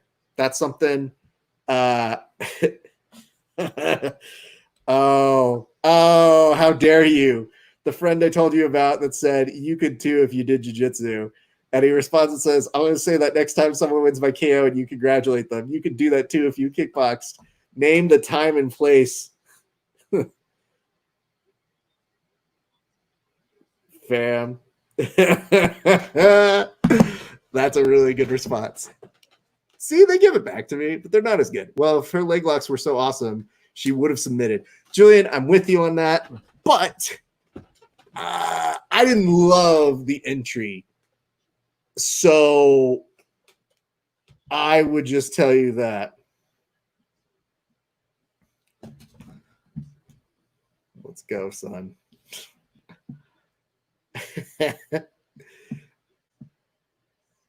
I love it. My friends are great. Yeah.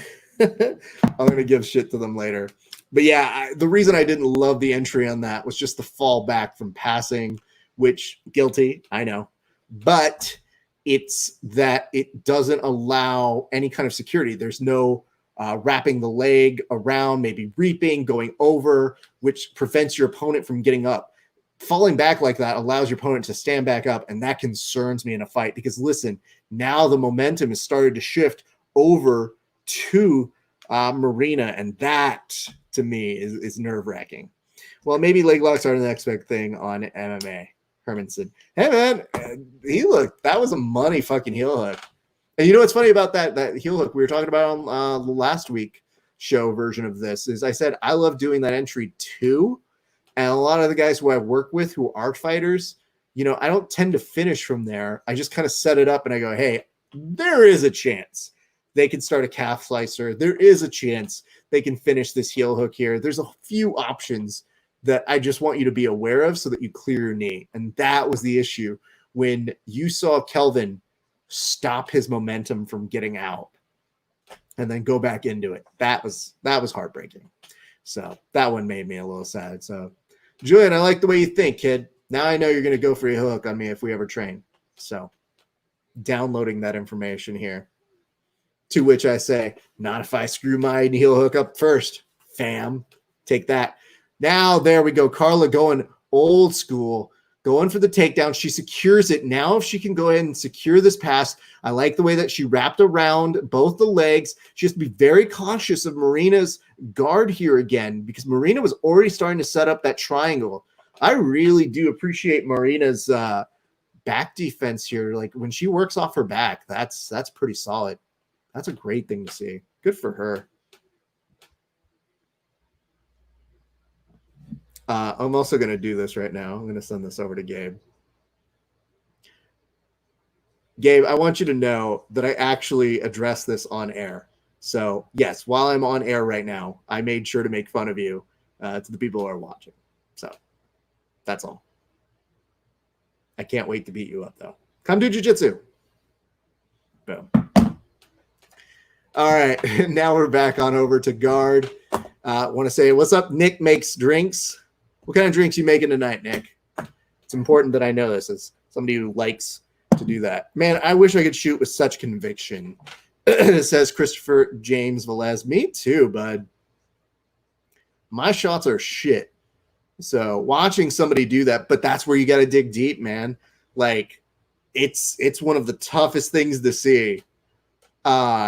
Somebody who is kind of feeling like, all right, this fight's not going my way on the feet. I've got to change course here.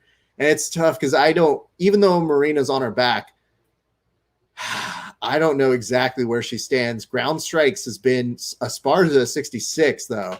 So that is a little bit of a relief. But Marina, by no accounts, has been a slouch in this fight. Oof. She's getting lit now. Yeah. I would agree. Yes, Carla. Nice, nice, Carla. No, watch the triangle. Very nice. And she's out. 1 minute left to go in the second round. And Carla's going straight back at it now, just straight back to punching. Marina's, when people get a little slippery, it's harder to control those arms. Ugh. I mean, I might have mentioned this in the first round, but the attrition of Carla Esparza is something to behold, man. Like, she is somebody who really makes fights her thing. No, we're back at a footlock again. And here's why I don't like it. The feet are so on the outside, and there's nothing propping it up against the body. Like, normally, I don't know. I'm not Danaher on this, but I just know if I'm going for any kind of leg attack there, though that foot kick was actually, that leg kick that she did to the face, the foot to the face actually made me laugh a lot. If I'm trying to go for any fucking kind of leg lock there, having both those legs on the outside is an invitation to just get punched in the face. Was that kick illegal? Yeah, probably. But let's plead. You know what I'm saying? Just saying. What's up, Zach? Did you come back for more, fam? Where you at? What's up, Rames Rodriguez? It makes me sound like I have some sort of speech impediment when I say your name. Is that really what it is, or is it Rames? She needed a heel hook. Bro, I don't know that a heel hook would have saved her in that one. In theory, but just like the positioning, dude, just putting the feet up against the hip and really just trying to get some leverage there, maybe. But a lot of fighters just grit it out and just start punching away, dude. That to me is that's hard to watch. I'm not gonna watch that part again. If I watch highlights from that fight, why the fuck would her go for any kiss? That's what I'm saying, dude. I'm just listen, dude. I don't know, man. She's very close to all of us out this way in the SoCal. What's up, Gabe? Again, in the SoCal, it's entirely possible I go to an open mat out here in Southern California. She's there. She does it, and I'll tell you something different about it. But not loving the setup, I'm saying. And if I'm being honest, I think she might be ahead on more of the fight that works on like day one white belts. I guess, man. But being in the cage is a different beast sometimes. So obviously having that kind of make your decisions at the last minute sort of a deal, it's a little bit different. So I'll give her that. But Julian, I like, again, see, I'm learning so much about your jiu-jitsu game just by hearing you talk about it. So now I'm like, all right, can't use my fake white belt version of a heel hook on him. That's fine. That's fine. Doesn't make me mad. Did I just see Gabe? Did you just give us a share? I see you gave us a like. You got to tell me if you gave us a share. Throw at me. Hit me in the DM, sir. Yeah, because on the feet, Marina looks solid.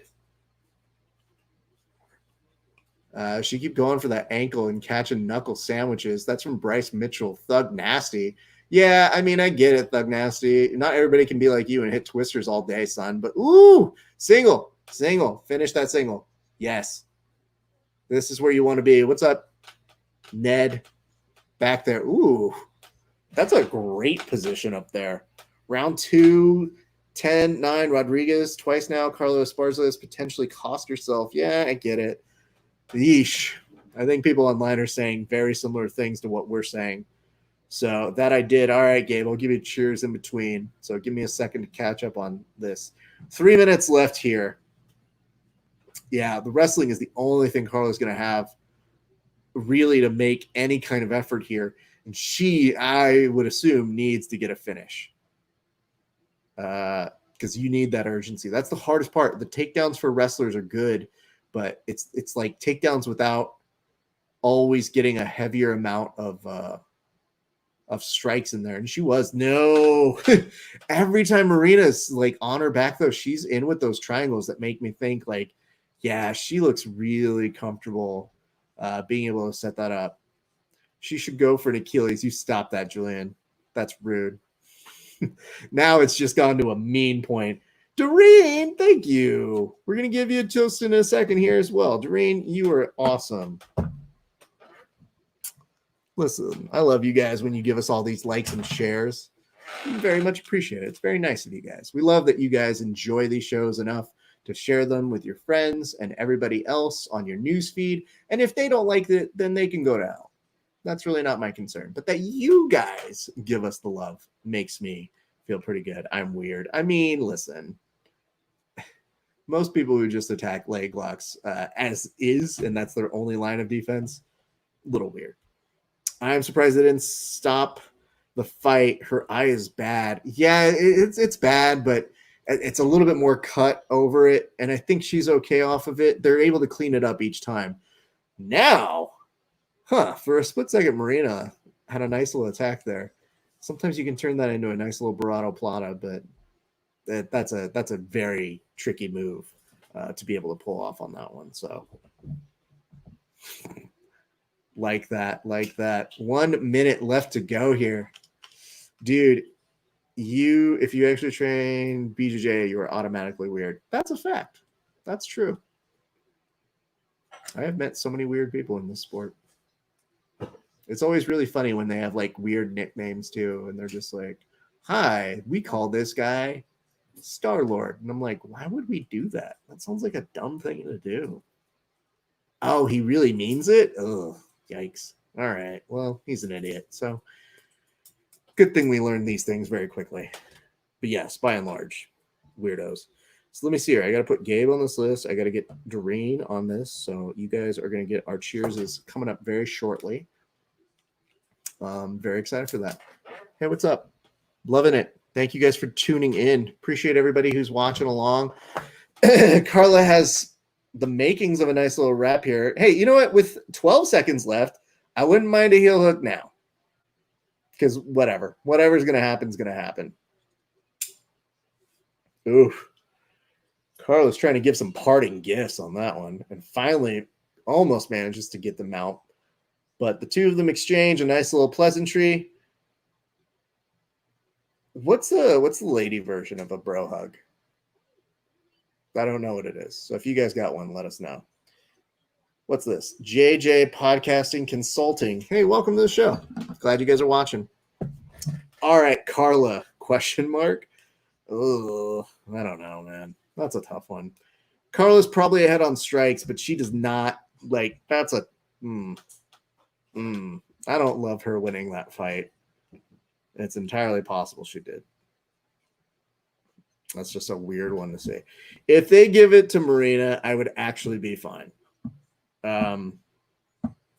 Just because I felt like she was trying to do more. Carla in guard might have had enough strikes. I don't like the way she fought that one.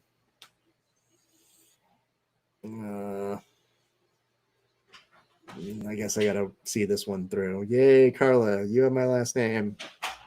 Let's go. I hope our friends from 10th Planet who watch this feel my feels on this one. And they know I'm almost sure they're in a very similar spot of like, didn't love the leg locks, but still love you, Carla. Official decision coming up right now. Let's see. 3 rounds. Your decision. Ooh. 29-28 Rodriguez. 29-28 for Esparza. And split decision winner is Carla Esparza, who is, her eye looks real bad. Doreen now. Ugh. Marina, you're on my radar though. That was pretty solid for you, even if you didn't win that fight. I like the way you play off the back, and now they're exchanging a lot of really nice language to each other. Chance, good to see you again. She didn't even pass guard. You didn't pass guard, bro. Take that. Boom. So yes, Christopher, you are correct. All right, let's catch up on some cheerses, everybody. First and foremost, this one goes on out to Gabe. Ia Covino. So, fun story. I don't know if you guys have ever been to West Covina, but West Covina is the white person's version of the name Gabe Ia Covino. But people couldn't say his name properly. You know, that's just what happens. And so they whitewashed it to just saying, like, hey, listen, I'm going down to Covina. Cheers. Boom. I sound like a like it all or a know it all blue belt. Don't we all, dude? Here's the thing that I like to say about these things is I think we just analyze and watch and we have an honest reaction. But a lot of times I just like to ask the athletes what they were thinking and what was going through their minds. And we've had athletes who watch these shows, these telecasts, that basically say, like, I didn't like what you said. And I go, okay, tough shit. Like, you don't have to watch. But very few people actually really dislike it. Most of them like that we roast them a little bit. So we're going to give a second to give you a recap of what Carla is saying. Said that she was expecting some heavy punches, some knees. She said her elbows are pretty deadly. This was an elbow off the back.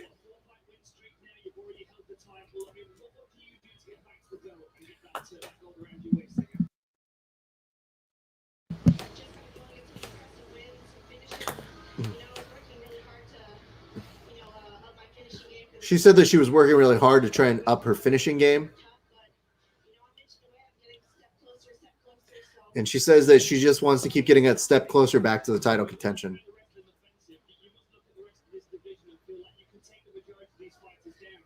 Hardy's complimenting the wrestling here and saying that you probably could take down most of the people in your division is what you're thinking, yeah? And she says, yeah.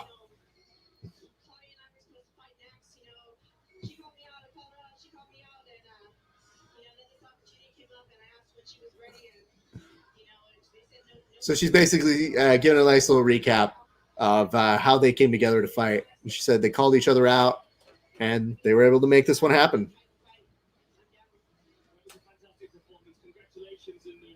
Good for her.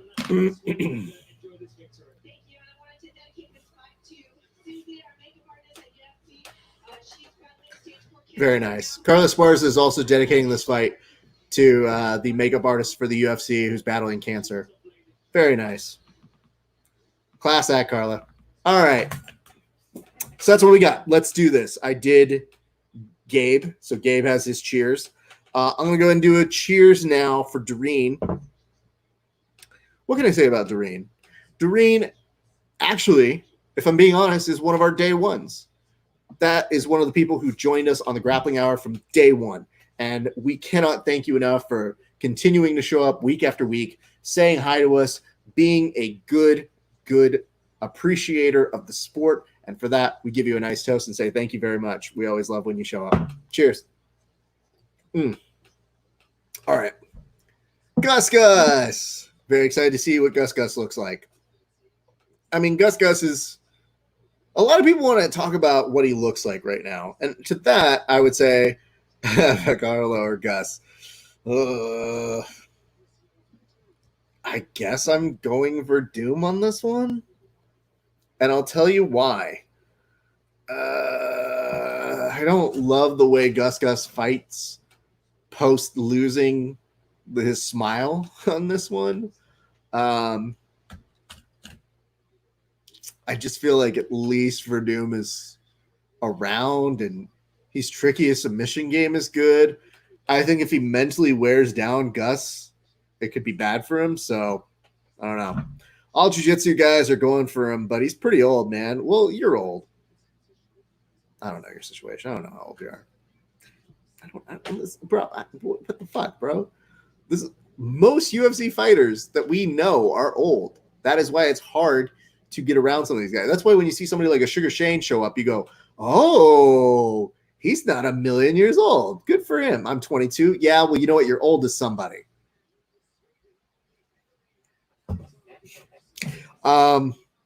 Christopher James Velez, OMG. I don't know who's going to get this one done. I like both, but we'll be going for BJJ with Verdum. Very nice. Christopher James Les, RIP Prince, what up from Montana? Look at this. You guys are having nice conversations with each other. Look at that. Our little chat room is turning in to AOL fucking chat rooms back in 1999. You wouldn't know that, Julian, because you weren't old enough. You were barely like 2 days old when we were AIM messaging each other. That's why it's so weird to me. Like the basic like chat function for messaging people. What's up, Cash? To me, that we have on Facebook is like that was all AIM was. We're literally like status updates. Might as well do this. Angel Otero says, I'll go with Verdum. Ooh, dangerous man. Cash outstanding. Let me say this about Cash. Cash has actually put the challenge out to me. He wants to see when we roll the next time I go out to Orange County if I can pull off a WWE BJJ move on him. To which I say, probably, because I wouldn't say like, yeah, man, I'm going to get you with this armbar. I'm going to mess you up with this heel hook. But you might be putting a figure 4 leg lock. So I'm just saying, bro. That was a really bad thing to text of all people to me. Like anybody else, that's fine. But you can ask any of your cohorts. They'll be like, oh, Raph's not that good. Oh, but his pro wrestling game in jiu-jitsu, he's got a really good sharpshooter entry from like, I'm not even going to tell you. You're just going to have to see it. Bring it. I will bring it. I already told you I'm going to bring it, dummy. That's how this works. Me telling you I'm doing that is bringing it just short of seeing you. So you bring it.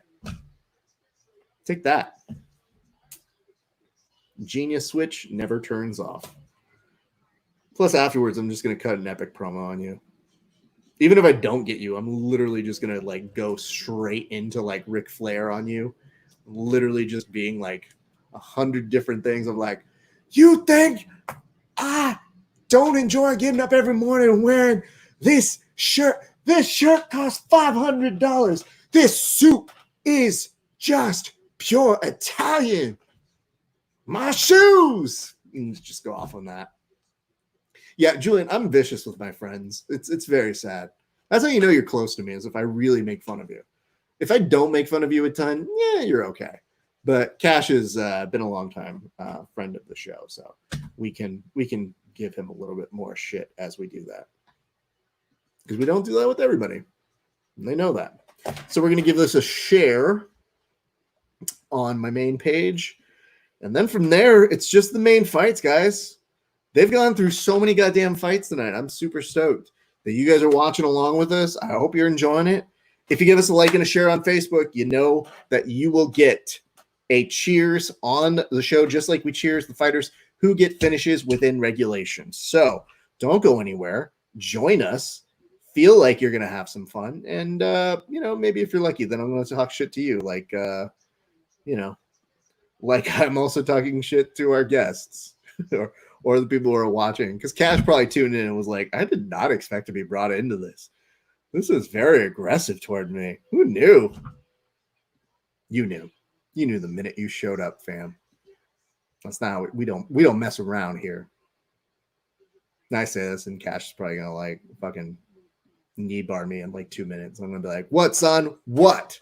I'll still talk shit about you, bro. I have no issue about that. It's one of the benefits of being me. Don't need to know you, but I will win the trash talking component of this. What's up, Frostos? Imp BJJ, Collie D666. You guys are just in time for Gus versus Verdum. Very excited about this fight. And by very excited, I mean, ask Mike. I only know like 3 moves. Ooh, I will ask Mike. I'm going to be like, tell me the 3 moves he's good at. And you know what, Mike would probably be so entertained just to be like, I don't like either of you guys. So I'm going to give you guys bad information. Collie, glad you're joining us. Give us some hearts here. Let the people know that you like what you see. If you do, you don't have to, but it would make us feel better. Have you trained during this bullshit season of life? Yes, I have. Not as much. This is the first time I trained in like a week, and my brain was going, dude. Like I can't deal with this not training sort of thing. Mike is a hater because he can't reach the top shelf. Well, first of all, easy. I'm not that much taller than Mike, but you're not wrong. Who wins, Thick Gus or post USADA Verdum? Ooh, I don't know. I mean, Verdum doesn't look that bad for post USADA right now. I mean, the stomach region is a, you know what I mean? Like he's got like a little creature in there now. So hey man, I get it, dude. We've all been there. I would tell you, I think Verdum is who I have on this one though. How about you, Collie D? Have you done any training? I just know that I'm, dude. It just sucks. I hate not training. I'm the worst person to be around when I don't train because I'm grumpy. I yell at people. He gassed out again hard on Ollie and Ink. I'm going for Gus. Yeah, I like that. Let's do that. All right. Watching the last 3 fights. 5. Join in. Boom, shared. Yeah, I just got fat as fuck. My poor girlfriend. I was so mean to her. Bro, I know, man. You know what I have to do now? The fight started, by the way. I've got 4:30 on my side, and they're starting to go there. Gained a good Gus 20 in quarantine. The amount of Gus fat shaming must stop in the age of COVID here, everybody.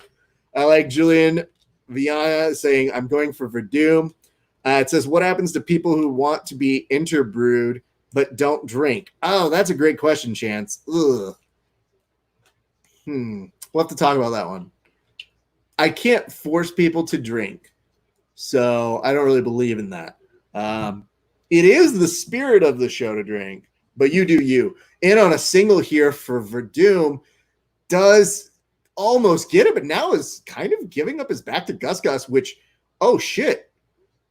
He gets crossface. Gus is not, he's not quitting on this. He's getting some hammer fists in.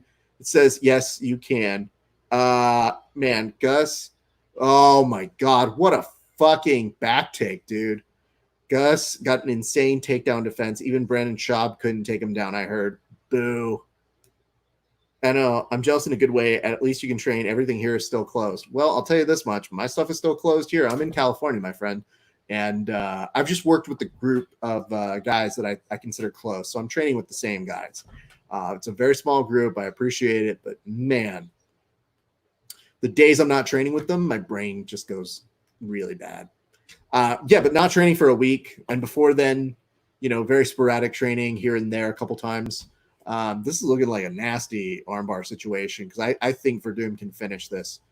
I don't know that Gus's armbar defense is that good. Winner gets first in line for buffet. Stop, everybody. Chill the fuck out. Oh my God. Jesus. Collie D 666. Fuck California. I lived in San Francisco for 10 years. Well, you went to the wrong part and a tap there by 1 Verdum. Gus. Yeah, sorry guys. Here's the issue. Gus was only going to be able to make a difference on the stand-up, and I didn't feel confident on that, so that's why I kind of had to go Verdum. Wasn't wrong. What's up, Folin Miller or Flona Miller? My apologies if I do that wrong. Yeah, I mean, SoCal, I love jiu-jitsu in SoCal, and I'm very lucky that I have a couple training partners who I think, give me good rounds, but I hate being super needy and being like, hey, I want to train. Does anybody else want to train? Do you guys want to train today? Do you guys want to train twice today? So I just really do the best. One thing I have done is I have gone to doing more tape study. So I've been watching a lot of my rolls. I've been recording it. It takes a little bit there. You didn't train for 5 months. Yeah, dude. I went from, when was it? Well, I had this job that kept me from training a whole bunch that I really loved. And that is actually on hold because of COVID. And as it was, I was already gaining a little bit of weight from that. Man, such a beautiful transition. And then I kept saying, well, the minute I get a chance, I'm going to go do jiu-jitsu and I'll get back. I'll be fine. And then the minute they did a shutdown here in Cali, I was like, well, if I can't go to work, I want to go. Oh, that's right. Gyms are closed now too. I totally understand it. I just hope everybody's safe. And like I said, the guy who I'm training with literally goes to get a COVID test every couple of weeks because he's helping out clients. And I just appreciate it. I said, you know what? If I'm going to give my business to anybody, I'm going to give that. Dude, I'm in Colombia. I haven't trained in 4 months. I mean, Julian, I get it, bro, but, that's what you get for doing all those leg locks, man. I'm just glad he won so he can do the troll face. Yeah, I don't get it, man. If there is going to be a new Joker, let's probably throw, Brazilian Joker. We'll make Batman, but in Brazil. That's what we're going to do. Just after getting my brown belt. Well, that's because you're 22, bro. I'm going to be honest with you, Julian. You being 22 and being like, I've had to wait forever. And it's like, you're 22 with your brown belt. Sit down. You'll be fine. Let me see. That scramble, that transition. Angel, I know what you're saying. At least you could train. Angel, where are you out of, bud? Where do you call home? If you tell me that, I'll have an idea of what. Man, I'm addicted. We're all addicted. I'll tell you this, though. The hardest thing for me to do is if I write or I do podcasts, especially doing interviews about jiu-jitsu, I tend to be okay. But we were interviewing gym owners who were like, my gym had to shut down. My gym's in danger. And I started being like, yeah, I got to train. I gotta get out there and do that a little bit. But when I do my creative efforts, like doing talk show stuff or podcast stuff or writing jokes, all that sort of stuff, I'm way more creative if I train after or train and then do like funny writing stuff. So very much appreciate that. What's up, George? Oh, Angel, you're out in Puerto Rico. Jesus. We got Colombia. We got Puerto Rico.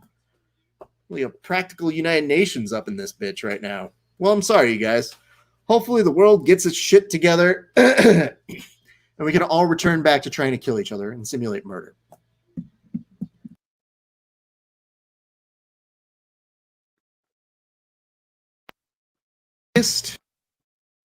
Okay, Cash Outstanding writes, who is the funniest MMA BJJ off camera?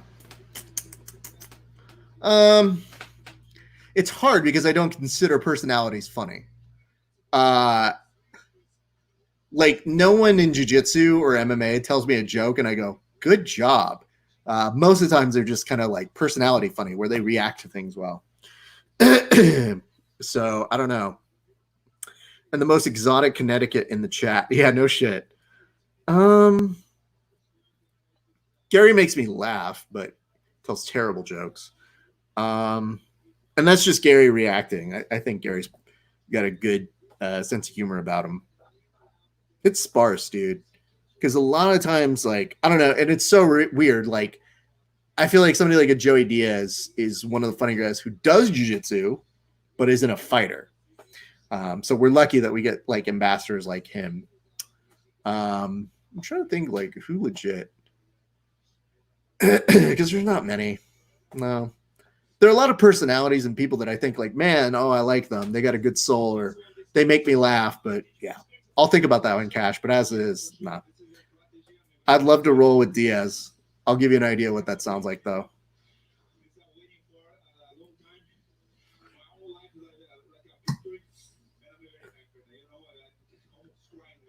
I think he's saying he's been waiting his whole life to get that kind of victory with an armbar. Correct me if I'm wrong here, guys.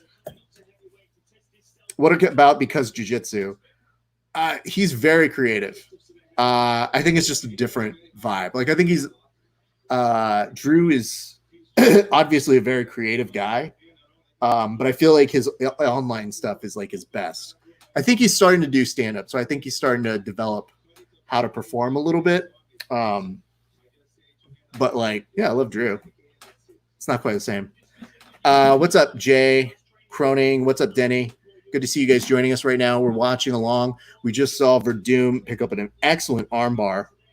Hanach is very funny. But Hanach is also a character. So it's hard because I always think like who's just naturally funny. I think one of the funniest things that you'll see out of Hanach is his ability to riff. Like I think he does really good improv. So that's my stuff.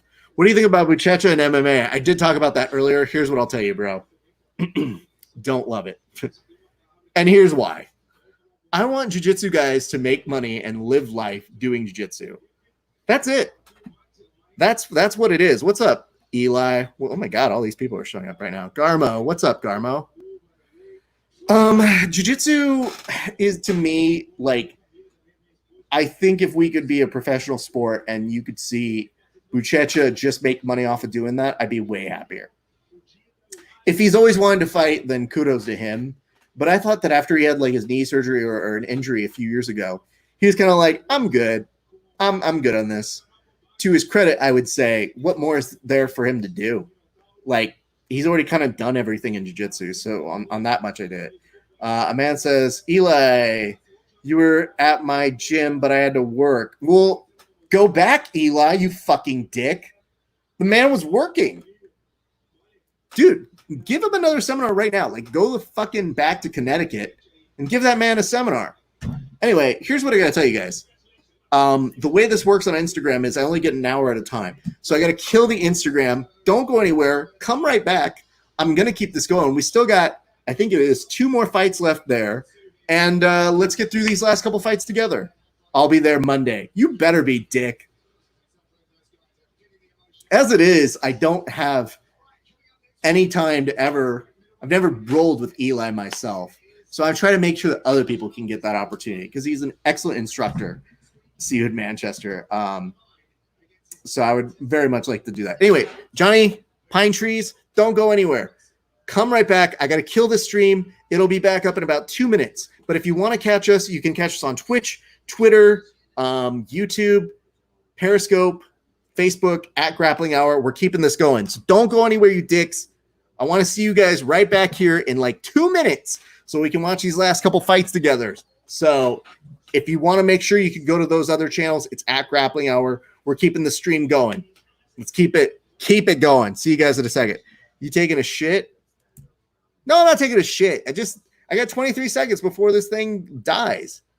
I don't get to take a bathroom break because I'm committed to my art. Thank you. Don't go anywhere. We'll see you back in a second. All right, friends. More and more and more, we get ourselves closer to these last couple of fights. And I'm going to go ahead and tell you guys I am stoked for them. UFC Fight Island 3 Part 2. All right. Adding that one right now. We're going to keep going, guys. We're so close. So close with the big rematch of Shogun and Nog. Man, this is going to be so fucking crazy. Let me go ahead and see this. Hanach. Damn it. Edmund got another one. I guess he did, dude. Here we go. Last one to put on this one. And then we've also got to put Whitaker and Till. And that's how fast we're moving, guys. This is a fucking great day for grappling. I'm stoked you guys have been joining us this whole time. We're having a blast. Hope you are too. Shoot me some notes in the comment section. We're going to keep this party going right now. Oh, while we do this, though, while I wait for that to upload on the Instagram before starting a new one, I'm going to make a quick little note to my friend. This is to Brady. Hey, Brady, I want you to know this. I'm actually on air right now, but I'm so pissed that I had to learn that you were going to be on the Contender Series from the placard on the fucking show that said, guess what? This dude's fighting on there. So stoked for you, dude. Cannot wait. You're going to kill it. And then after you win that, I'm going to beat you up. Because, like, that's how it's got to go. That's it. So I'm rooting for you to win so that you could eventually lose to me. I think that's how it works. What's up, bro? Oh, man. That's super cool. So stoked for my buddy. That's going to be great. That Fighters Contender Series comes up in a month. So I'll be looking out for that. When I see him fighting, we'll be sure to put that up in our comment section so that you guys can check that one on out. All right, guys. Who are you guys going to go for on this one? I'm curious. Hit me in the comment section. Do you got Shogun or do you got Nog? Shogun definitely looking like he is both that old and that he is that COVID. So just saying. All right. Waiting for this to finish so that we can get people back on Instagram. My apologies to all of you guys who are tuning in there. We'll be back on as soon as this thing finishes. It's just got like a minute left. But last 2 fights coming up, you guys. Super stoked for it. As I'm super stoked for fucking Gus, man. I hope that Gus can continue on, dude, and that he continues to find his fight, because this was a really rough loss to see. But if he really wants to do this, Angel is saying Shogun. Beautiful stuff. Guess what? We're coming right back, bitches. On the Instagram, here we go. Boom. All right. Angel Entero says that he's going for Shogun, which can only mean one thing. Next is the final fight for Nog and the end of their trilogy together. And Chris James Velez is saying Shogun. Who do you guys have? Tell me in the comment section. Hit me up there. Let me know who you guys are rooting for. Let me know who you're rooting against. We have the last 2 fights coming up very shortly. My name is Ralph Esparza, host of the Grappling Hour, also co-host of Verbal Tap. Super stoked everybody is enjoying the fights here tonight. It has been an epic night of fights thus far in, and super happy to see how you guys are enjoying all the festivities. All right, here we go. Super happy. Gonna go and make sure that if you guys give us a like and share on Facebook, we give you a cheers live on the broadcast. Don't go anywhere. Look at you, Julian, finding your way back, you son of a bitch, you all of 22 years old, barely born, right underneath the millennia. So happy. Got a note back from Brady that just says, love it, bro. Hey, man. Super proud of that kid. He's a great fighter, super nice guy, and I think the world of him. I think he fights super great. So I'll see you soon. That's so funny. Anyway, let me see here. So that's what we got on these last couple fights. Let me go ahead and remind you, though, if you guys aren't tuning in to us regularly, go check out Verbal Tap. Give us a listen. We talk about this sort of shit, which means sometimes I talk about you guys. I mean, sometimes I talk about you guys who talk about these fights with me on these shows. And look at that. Nog with the new. Is that a new tattoo? I don't even remember. It's been that long since I've seen him fight. Hit me. Is that a new tattoo or is that old? Oh, I think it's old, dude. Yeah, he's had that fucking tattoo forever. Oh my God, I've just forgotten who he was now. Like, that's how long it's been since I've seen him fucking fight. What's up, Tokyo Chorizo? That's a great name, by the way. Thank you for joining us. Megan, what's up? Always great to see you watching us, supporting us. We support you. We love the community of folks that we build whenever we watch these fights. We fought twice before, 2005 and 2015. I won both wars in Japan and the UFC. Cash Outstanding, you're back. Look at you. Yeah, I can't wait to ask Mike John what your weaknesses are. I'm just going to make a mental note for that. Ask Mike John Cash's weakness and ask if he is susceptible to chair shots. Reminder 2, get a steel chair. There we go. I don't have a neck. I mean, I have a large head, so I kind of understand. A lot of people say that they have issues trying to do things to me because my dumb neck is attached to my dumb head. So I get it. Julian, I think I said I was going for Shogun on this. It would be nice to have Nog kind of get a win on his way out, but maybe just getting a win here for Shogun proves we shouldn't have done this again. And by law, shouldn't they have had to do this fight in the year 2025? Like, I'm not saying he has to fight, but they're like, we did this fight back in 2005 and 2015. And it's like, these are one of those fights you get to see every decade. I famously told Eddie Bravo at Metamoris 2 when he had his rematch against Hoyler, I said, what's it going to take for you guys to do this again in 10 years? I'm honestly surprised both of these guys aren't retired. Me too. Dude, this looks like UFC 110. Yeah, I know. You know what? Both these guys should be allowed to walk out with whatever sponsor they fucking want because they were grandfathered in. I think that should be the rule. If you were grandfathered in before the Reebok deal, you should be able to come in with Condoms Depot on your goddamn ass. I think that's a true thing that the UFC should offer because Reebok has given them no money. And who knows if Venom is going to give them more. Let's be honest. Oh, all right. I'm seeing a lot of people going for Shogun with me on this one. That's cool. Loving it. Loving you guys. Loving it. Oh, I have to get fucking Verdum a fucking toast. That's what I have to do. Okay. All right. What do I say?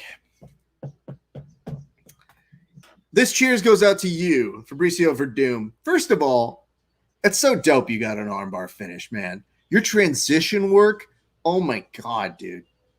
You're going to have jiu-jitsu people thinking that we can pull that shit off in fights. You can do it. I can't, but cheers to you, man. And a hell of a way to give us a nice send-off over here at Fight Island. Cheers to one Fabricio Verdum. Oh, man, what a beast. Oh, so good. As is the beer. Let's see what I got for you guys. Going to be coming up right now. It looks like we should be getting the fight coming up like in probably the next minute or so. Feel free, give us some hearts, give us some moons, whatever the fuck they give here. And we will be happy to get your endorsements and your love because y'all be the best folks in the world. What's up? Bro, you came back just for it. I got to ask you this, though. Who you got on this? Do you got Shogun? Do you got Nog? Tell me.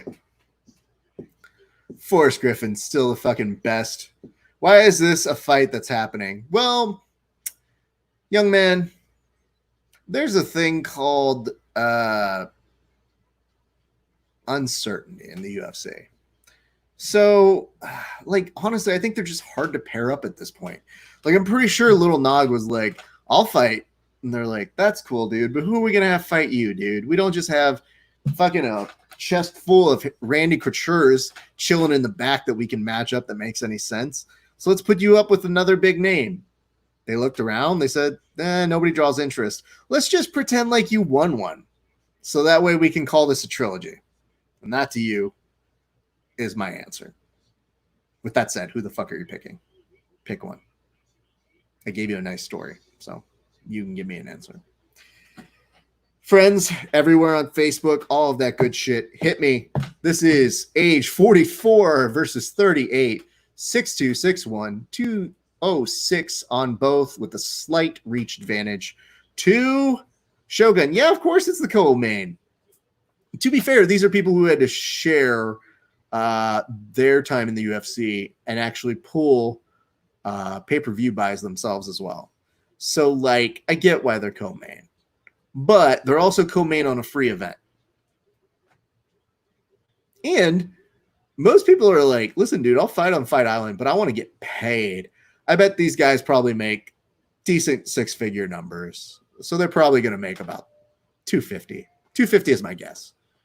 And if that's the case, dude, like if you're Shogun, you're probably saying like, yeah, dude, I'll make $250 to beat somebody I've already beaten again. Why not? But yes, I appreciate you saying Shogun again. No way. No way what? No way that's what they get paid? Let's see what I'll pull it up. I'll see what they got paid the last time. The problem with bigger names is not getting over $100,000. I'll tell you this much. For big names, when they got grandfathered in, especially when they came in from Pride, they made good money, dude. I'll pull up the last time. I think they probably cleared $200K, dude. Shogun. Although, my point as well, they probably made like $100,000 in 2007 money is 100% like $3 million right now. Inflation be a bitch, especially with the fact that like no one has money right now from COVID. So these guys are like billionaires comparatively. I was still in high school the first time they fought. Well, I mean, that says more about you than them, bro. And more importantly, Nog still had that bald spot even when you were in high school, Braj. 4 minutes and 30 seconds left in this first round. What an exciting and crazy time that we're all at right now. This is a fucking weird ass fight to see. And the hard part for me is Shogun used to look young for a long period of time himself. But I think the fight game and years have caught up with him as well. Because I'm still wondering half the time. I was like, I didn't know he was still on the roster. When they announced that these guys were fighting each other, I said, cool. They're still around? And look at this. This is the kind of fight that you would see. Head kick coming in hot. Yeah, possibly, dude. Yeah, these guys should 100% be allowed to wear like Pride t-shirts as they fight because, bro, like Pride never died, but Pride definitely went on life support. I mean, let's also point out the fact that this has been just a barn burner thus far in. Yep, Shogun. End it quick, bro. We all got places to be, man. There's a pro wrestler by the name of Heath Slater that famously said when he was going to go up against Brock Lesnar, I got kids, man. And they made some t-shirts out of that. I feel like that should be the rationale behind trying to make this a real quick affair, to be like, yo, bro, can I just beat you up real quick? I got kids, man. I gotta fucking go. As is, this has already gone on too long. Shogun pressing up Nog against the cage. One underhook. Just kind of, we're just going through the motions here, people. This is a boring sparring round, even at your local gym, is what it is. Ugh. Megan Johnson says, I'm going with Nog just to help him out. Bless your soul. Look at you. Hey, Nog put together a combination that essentially got blocked. Now, Shogun coming in. You know what? If these guys give us 1 minute of a good fight, I'm going to consider that a win. If they just let hands go, don't block it, great. The Just Bleed gods will have given us what we probably deserve. Nice kick over this way. To be fair, if you, what's that, Phantom Astronaut? It's a pretty funny name. If these guys, when you do a leg kick on them and you try to sweep the leg a little bit, most of this is actually just them being old enough to get tripped. Like your leg kick isn't doing most of the work. It's just gravity and age at that point. What's up, UFC 33, 32? Oh, Megan, I'm so happy you were giving them props. I mean, I don't know, man. Shit like this bums me out. And when the fight's not super good, it gets worse. And Nog is, nice fucking, Nog do a fucking heart punch right there. Oof. Nog is now turning into that video game character that nobody ever picks, that you just kind of look at and you go, yeah, I guess I'm stuck with this guy today. All right. Well, I guess I'll be him if I have to be. Oof. Well, oh no. This is that 1 minute I was asking for. Thank you, gents. This is the daddest fucking fight of all time. Look at these guys. They're fighting over a barbecue right now outside of your uncle's fucking house. That's what this is. This is about somebody burning some chicken. Let them fly. See?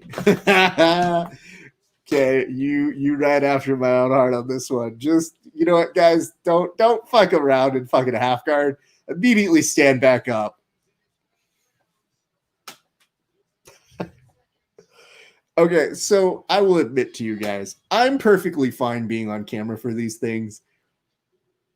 Like, I enjoy doing the fight companions, but when I have to be on camera for a fight like this, I'm recorded in perpetuity for having reactions to what's clearly not a match that we're excited to see.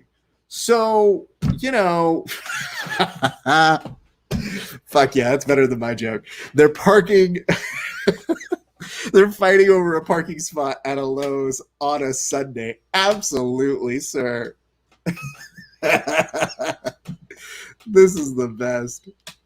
You know what? This fight does not deserve to be in horizontal. It should 100% be filmed in vertical.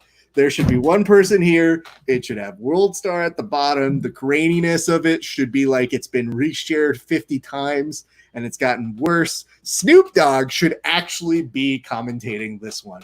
That's where we're at on it, folks. That first round was for the books. Woo! Is this one of those fights where at the end of it, we're going to say who wins, and most people are just going to go, yeah, I didn't care. Shogun broke the street rules of this trilogy. No takedowns. I mean, that's essentially what I was saying there, so thank you, Sterling. Ooh. Yes. Shogun, come on. Out of mercy, don't let this go fucking 3 rounds. Nice knee. Poncho, Puma, chocolate, milk. I'm back. Had to watch wrestling real quick. You're watching that fake wrestling shit. You know, the ones where they wear like singlets and wrestle in college. Cool stuff. How's it going? Let me know who won. I was interested to see how that one went over. It's not that real wrestling, though. Not like WWE. Just every time Nogueira winds up, he does that thing where he starts to punch forward, but he grits his teeth as he does it. Take one. Got it. Cool. This fight sucks. Well, thank you, David Taylor. Dig. I mean, Julian, what am I supposed to say to you, dude? I didn't make this fight. I'm just living with it. Nice return, Shogun. You know, this is a fight that I would like to see in a gym. Like, I feel like this is the fight that, like, black belts, they take off their gis. No! And this is what happens behind closed doors. Like, this is essentially a Gracie challenge fight at this point. This is all just going to be me doing old jokes. That's what this is. This fight was made 8 years too late. Yeah, loser has to shave their head and tap out to male pattern baldness. You know what? I open the floodgates. Give me your best jokes. I will do the best late night talk show host delivery of whatever you guys put in the comment section. Because Jesus Christ, is this fucking hard to watch. Especially now that they're going to be in guard. Like, what? Bro, God damn it. My brain's hurting from this.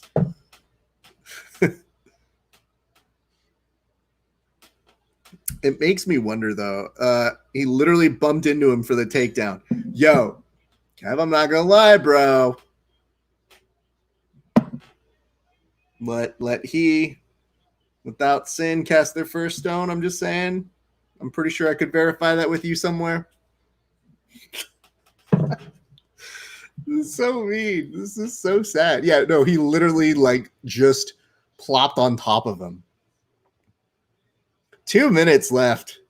These should be shorter rounds too, right? Like these should have been like 3 2-minute rounds. That sounds good, right? We could have all signed off on that. That way we can get moments like this where they just stand and bang. And then, you know, whatever head trauma they take, it's just built in.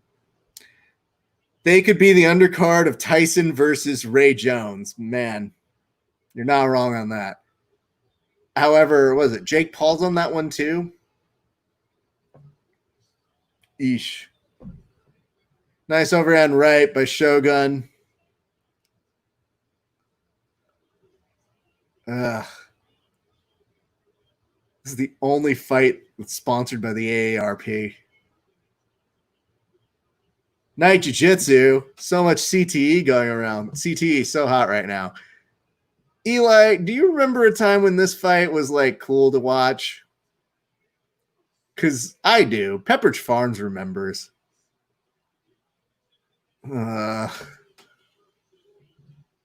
So I don't know about you guys, but when I used to watch Pride Fighting, I would be up at all hours of the night.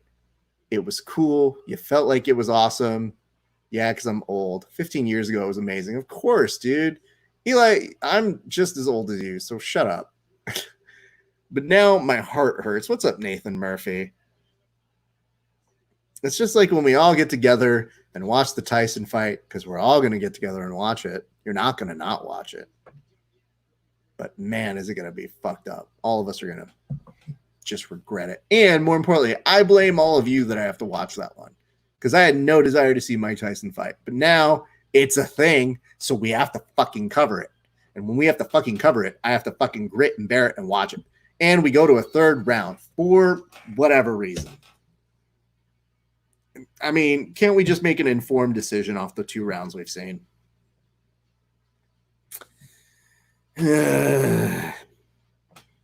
Anyway. Well, how do you guys have it scored? Do you think that they even have judges on this one? Tyson is still scarier than most mid-20 boxers still. Yeah, I know. But you know what I don't need? To see him be competitively fighting. The fans are tapping out. That's pretty funny. I don't know, man. It's just like, you know, when you have a really good professor at your jiu-jitsu gym, like, and he's retired from like grappling, you don't need to see him grapple anymore. You know. And that should be good enough. That's why half the time whenever we talk people into doing this, it's like, you're retired, but I just want to see what it looks like. What's up, BJJ Player 247? Am I just excited because I'm looking through it at the lens of nostalgia? Yes, 100%. That is what it is. What's up, Avery Cavery? Did you just get a promotion? Congrats to you if you did. I thought I saw you get a promotion somewhere. If you did, kudos to you. And if I'm wrong, well, I'll go fuck myself. But I thought I saw it. I don't need to see him struggling to rip his shirt off in front of Chris Jericho. That's what I don't need. First of all, that segment was amazing. And I take offense and umbrage because Chris Jericho is a demo god. That is the fact. All right, third and final round. And I do mean final. Woo! A nice little inside kick that basically Nogueira is going to feel into his late 70s. Nice. Ugh. I mean, I kind of see glimpses of Shogun of old. It's so hard to watch your favorite fighters grow old. And I think at this point, we're just kind of hoping for a Shogun finish out here. And really, it's just a puncher shot on this. I will tell you this much, though. For a split second, I actually thought that Nog had spats on. But no, his legs are just that hairy. He's already in his late 70s. That's true. I would tell you this. If these guys took the same cognitive test that Donald Trump is bragging about taking, I don't think they would do too well. Man, TV, camera, bunny? No, there was no bunny. Sorry, Shogun. You don't have cognitive skills. Very sorry for you, Fred. Want to thank you very much, Aaron, giving us a nice little upper on that. For those of you watching on Facebook, as a quick reminder, if you give us a like and a share, we give you a cheers. We toast you like we toast those fighters who get finishes in regulation, who probably, it's not going to happen here. Who's winning? I fell asleep. So did the judges. So I think they're just going to call this one a no contest. Okay, I legit laughed at that. Well, I say things that are funny, so you're welcome. 2 minutes and 40 seconds left to go in this fight for some ungodly reason. And it's times like this that I think to myself, I don't have enough beer to make it through this one. Okay. At this point, though, I will say, as a compliment, I think Nogueira, and this is not to say I have good footwork, does better than I do when I try to have footwork and striking. So compliment to him. And Shogun, I still don't kick like you, even though we're the same age, bro. So we're cool. So there, those are my 2 compliments that don't mean all that much because I'm not a striker. Facts. Boom. Got him. Eesh.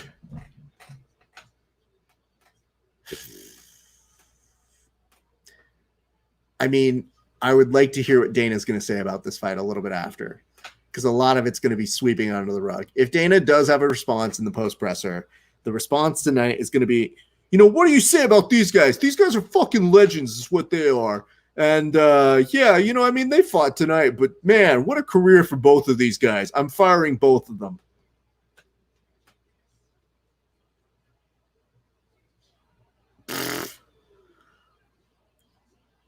All right, Shogun, come on, bro.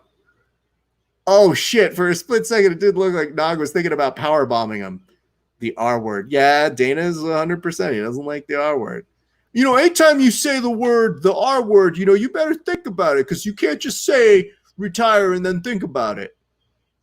And I'm pretty sure for years they had to be like, no, Dana, not the other R word. Don't say the other R word. We don't say that anymore. And he's like, what, retire? They go, oh, thank God he picked that one. Okay. Takedowns. Shogun is 2 for 4, which for those of you who are watching, who are fans of theirs, who watch them in the early ages, is 50%. Because we figure you can't do math anymore either. Oh my God. Oh, come on. 30 more seconds of this. No. Now Shogun's just showing off. Hey, Nog's he's looking for a nice half guard sweep. I'll take that. Look at you. Come on, Shogun. Shogun cupping underneath the leg just so he can throw down some hammer fists. Let the dude sweep you, bro. You can't get points for it anyway. And there you have it. The end of a trilogy. Nobody asked to be a trilogy. I'll give them this. They both look better than BJ Penn. On a good day, though, homeless people look better than BJ Penn. At least they act a little bit more coherently.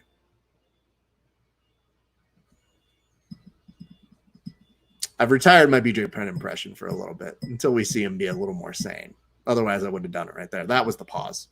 That was me thinking, like, am I doing it again? We lost Coley. Julian says 9-9 to 9-9 to 9-9. Nines all around. Well, that's rude to Shogun. Shogun clearly won that. So we're good. Ben Folks, now these two need to go sleep in an ice bath for 6 weeks. It's a funny joke there, Ben Folks. You're a funny guy. Oh, that was so bad. All right, we're getting there. Let's see who won this. And then let's talk to Shogun after, I guess. Thank God I don't have to toast either one of them because I don't know that I have it within me to do it.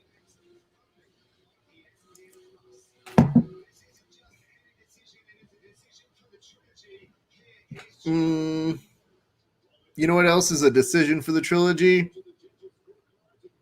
The last two. 29-28 Hua. 29-28 Nogueira.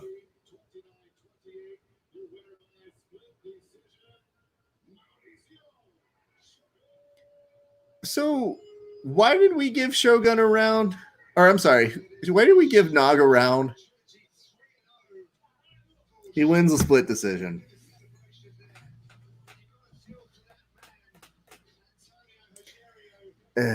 Okay.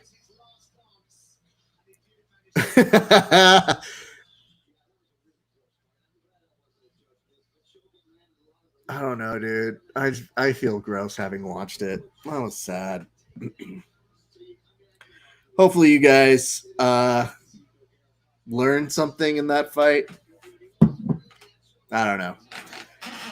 Are the judges on shrooms? I guess, dude. You know what it is? I think that was the one of them being nice and giving him a parting gift.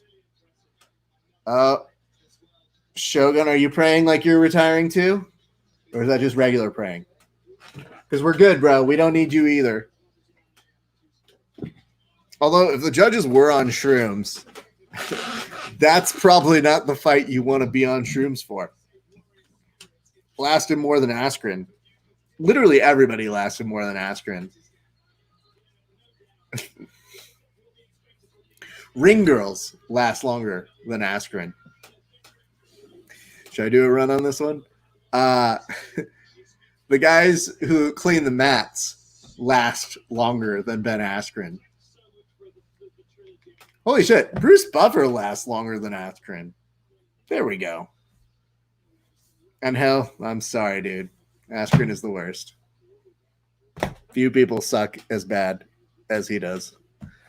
Are they going to interview Shogun? It does not seem like they are. There we go. Oh, they're going to give Nog the exit interview. Said he fought very good.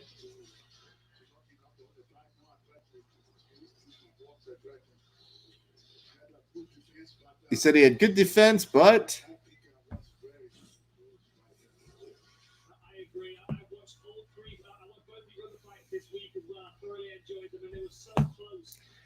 eek, guys, eek. Here's the good news. We're getting close to the main event. And Bobby Knuckles, Darren Till, very excited for this. So maybe that's why they put these two together. Because you could have one that you're not excited for in the co-main, and the one that you're like super excited for.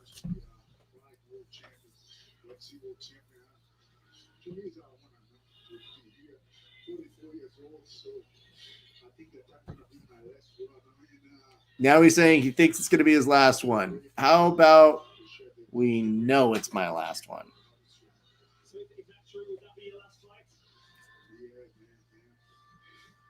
No. Yeah, he's like, yeah, I think so. I think that's my last fight. But he had that look on his face like, I don't want to go out on a loss, but and I say to you, Nagara, thank you so much. Hey, cheers to little Nog on that. Much love for you, bro. We can't hate on that.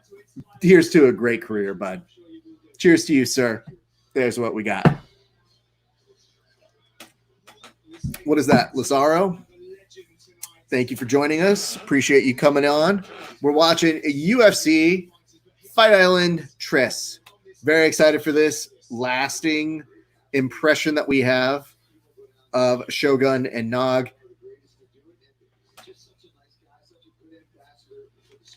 All right, now they're talking about how great it is. Are they going to interview Shogun, though? Or did they just give Nog the little nod there?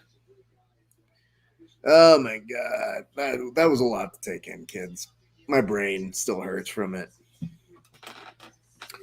Hit me in the comment section. If you're watching on Facebook, it's a quick reminder to tell you, if you give us a like and a share, you get a cheers, just like we cheers those who get finishes within their... Oh, Shogun's feeling very, very amped. Let's see what he has to say.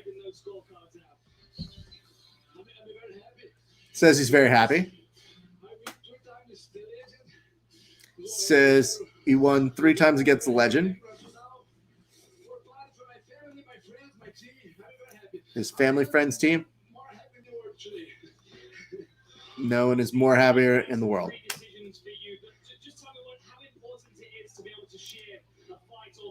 So they're asking how happy or how great is it to share a series with Nog.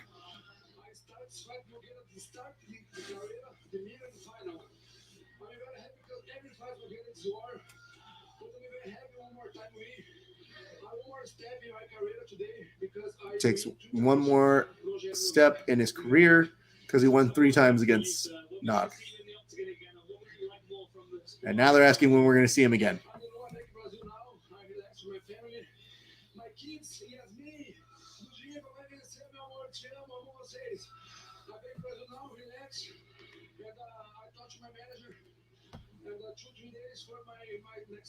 So He says he's going to go home and see his family and talk to his manager about his next step, which I would hope would be a step down into retirement.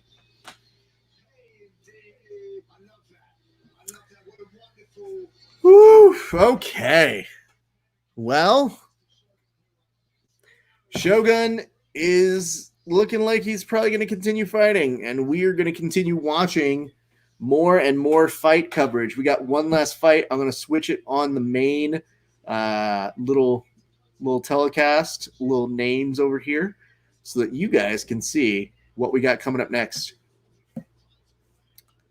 Shogun is already the Legends League champ, and he doesn't even know it, according to Ben, folks. Darren Till. All right, talk to me, people. Who do you got on this one? Do you got Darren Till? Do you got Bobby Knuckles? Talk to me. I would love to hear you guys' opinions, your thoughts, your considerations. I want to hear it all. I want all the smoke, metaphorically, of who you think is going to win. So I'm going to go ahead and pull this up real quick. Loving this so far. Loving you guys having fun with us. Oh, it does look like they have some gear that they're selling. So we're going to do a quick little broadcast moment for those who are watching on YouTube, Facebook, all those good stuff. Love seeing you guys join us, but I want to go ahead and bring this to your attention if you're watching on one of the Facebook, YouTube accounts right now. Check this out. I know that you guys have a lot of opportunities to buy different things. It's free country. Let's this already in the comment section. I'm seeing that from Christopher saying Whitaker, and I'm seeing Angel Otero saying Whitaker. Love those notes, gents.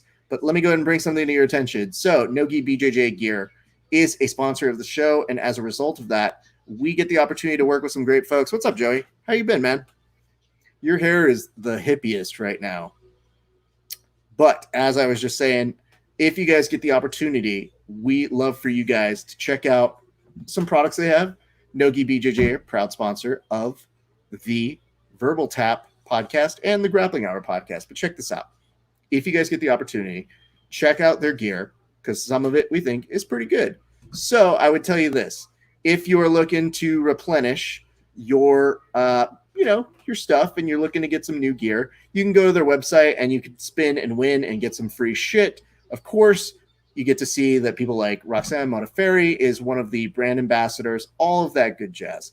So we'd love for you guys to go give them a check out. Obviously, it supports us, supports the podcast, all that sort of stuff. If you use the promo code GRAPPLINGHOUR15, you get 15% off of whatever you put in the cart. However, I want to bring one specific thing to your attention, which is this one, friends. So we're going to share a different screen, which will show you guys what we've got going on. But if you are looking to get a new rash guard, we're going to encourage you guys to go out there and get this one right over here. It is the Corona Weight Champ Rash Guard. Because here's the deal. Few people are training, but everybody thinks that they're pretty good. This is your rare opportunity to wear a rash guard that says, guess what? I'm fat, but I'm the best at being fat and decent at jiu-jitsu. And you would dare people to prove otherwise. And if you went up a weight, it's okay. You can go and wear that. There's all the more reason to treat yourself. Get yourself something good to wear. So use the promotional code GRAPPLINGHOUR15. Get yourself off 15% off of whatever you put in the cart. And we hope that you'll check out the Corona Weight Champ Rash Guard. That's what we got going on. Let's talk some shit about some people who are watching right now. Anyway, Julian, I'm going to talk shit about you, but Cerveza, saying Joey House that says, haha, these are some hippie times. I mean, dude, I can't grow hair out that crazy, but it's just you being on a fucking beach, literally with that hair says, man, what the hell is this guy protesting? This guy out here being cray fucking Z. Anyway, Joey, I hope you're doing good, bud. Have you been training, sir? Or have you had to take the whole time off? Anyway, my notes to all of you guys watching in the section. What do you think? Do you like the rash guard if you were watching the main telecast? It says, love your logic for the rash guard. I'll buy one. Yes. Love that. Thank you so much, Megan. Appreciate the support. And I mean, more importantly, like, I noticed I had to buy a couple rash guards that I'm like, yo, I went up like a couple pounds and I should probably go up. And sometimes you buy those rash guards that you go, nah, go down a weight. and work your way to that rash guard. I'm not at that place right now. Julian says, this fight goes to the ground. Change my mind. I don't want to change your mind. Make up your own goddamn mind. You're a goddamn adult. If it does, it'd be interesting to see how Bobby Knuckles responds to it. But Darren Till is somebody I very much appreciate. Kid's a good fighter. He's crazy. He's interesting to watch because sometimes he's, he's not always the most consistent, but every once in a while he's got some great shit that he does. So I have a very big appreciation for what Darren Till is capable of. We'll see how it goes this evening.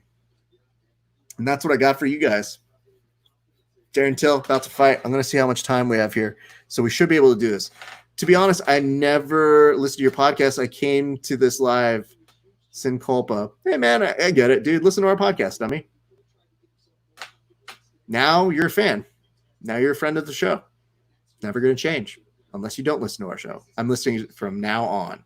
Thumbs up sign. I have 2 shows.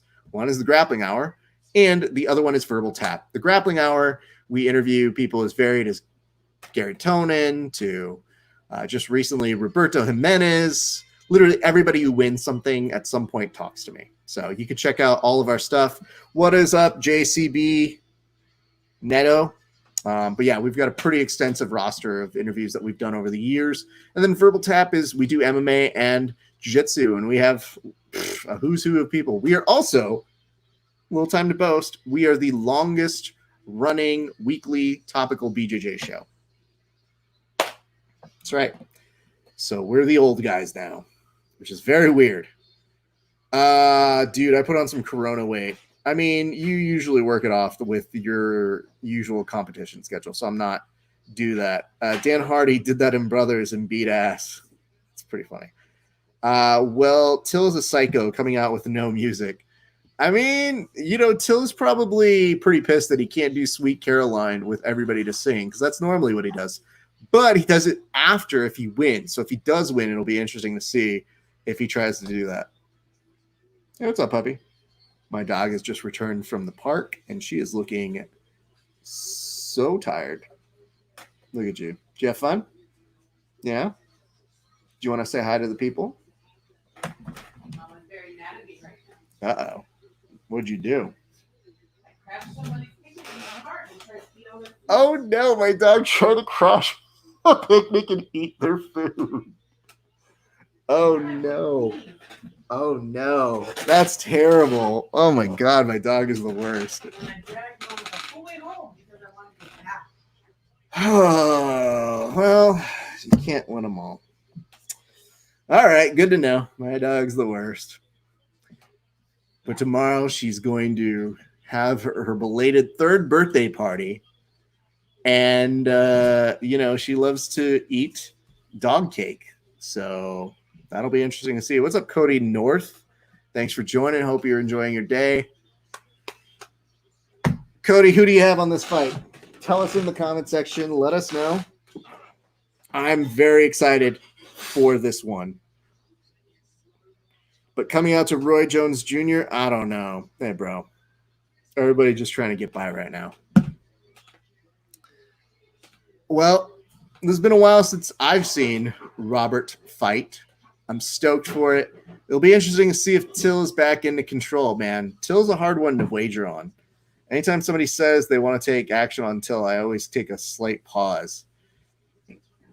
Till does have a win over Kelvin Gastelum. He has a knockout loss against Jorge, a submission loss against Tyron, and then, he's got wins over Stephen Thompson, Donald Cerrone, Brojan Velkovic, and he's an interesting fighter to watch, dude. He's got a very cool style, but it'll be interesting to see if his momentum comes back. So introductions are being made. I like Megan saying, I'm going with Till on this one. Why not? Hey, it's possible. We have seen there are ways to beat Robert Whittaker. So let's see what happens. Because, yeah, Robert Whittaker, I mean, the layoffs, I think, were so crazy for him, man. He's also one of my favorite. Whitt or Till. I don't love Yeah, the hype intro was awkward. I agree with you, Christopher. I don't know, man. In my heart, I'm rooting for Till. It's interesting because if you play MMA math with these two, you've got Darren Till, who has a win over Stephen Wonderboy Thompson, and then Bobby Knuckles has a loss to Wonderboy. So it's oddly a very, very interesting fight. The hard part is I have a lot of respect for Robert Whitaker's ability to win 2 fights against Yoel Romero, but look rough in doing so. So I don't know. I think on this one, Julian, I'm going to root for Till. Yeah, I'm going to root for him. What's up, Texture Questioner? Thank you very much for joining. Hope you're having a good day. All right. They meet in the center. They seem to be having a meetup. What is this? CBD rolling. Where's this coming from? That company that makes the mask makes CBD. Oh, so they just gave us CBD? Yeah. Hey, thanks to the people who did that. I got like CBD in the mail. That can't go wrong. Was it Boomer Natural? Oh, Boomer Naturals is the name of it. Thanks to them for giving CBD. Thanks to you guys for tuning in. And now, guess what? Everybody take a look at my dog as you watch this fight. This is Lucy. She's the one that was crashing a picnic. So, always aware of the camera. Being a weirdo, I'm going to have to lift you over because the people can't see you over the bill. This is Lucy Esparza. She's ridiculous as we now watch the fights. 4:32 on my clock. Middleweight main event. First round of 5. What's up, Bobby? Say hello to my best friend, Bobby. That's Lucy. Thus far in, you already see Till. It's a little bloodied up. And Robert's looking very, very, very calm, very composed. Nice leg kick on the outside right now. I think the hardest part to explain to people is, while I root for Till, and I do think he has the ability to really make things a very good fight. What's up, Brisa? It's that the composure that you get from being champ that Robert had for a good while. Ooh. Oh, careful. Nice there. Doesn't overdo it. Good single over here. Kind of shoves Darren Till away. And it's a crackdown, and you look over at Till. He's the one like bloodier through all of this. Huh.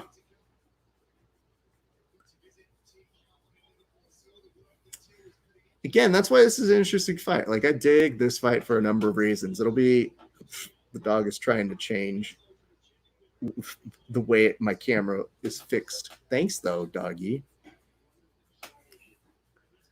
Appreciate it, though. So the only thing I don't love is how open Robert is leaving himself on some of these punches.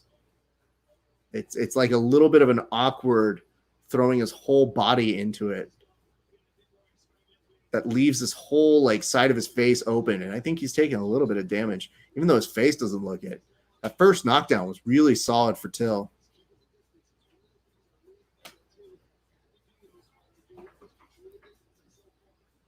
But like, that's the kind of like sick fight that you want. If you are Whitaker, you want to try and keep the standing up and compose as possible. The uglier you make it, the more it goes into Till's way. And when Till was basically trying to throw a whole bunch of hands when that ground and pound was there, you saw that Bobby did a good job of getting back up, being composed, being chill, but a little nervous for that. And you saw Robert try to like just manhandle him down, blocking over here, stepping back, trying to get out of the range for Till with a lot of respect with his own knockout power on this. Yeah, you want to be let go now? All right. I'm going to let you go. I just wanted to make sure you embarrassed on camera for being the world's worst dog. Bye, everybody. Bye, everybody. And you're released. All right. Back to the fight. Nice outside kick. I do see, I think, Robert's mouth a little bloodied now. All right. Last minute of this first round. The way that Till moves his hands seems almost like an invitation. I think he wants to try and win on faster hands here. What's up, Aaron Barry? Hope you're enjoying tonight's fights. Hope you're enjoying this really solid first fight. Fabrizio Dono, thank you so much for joining.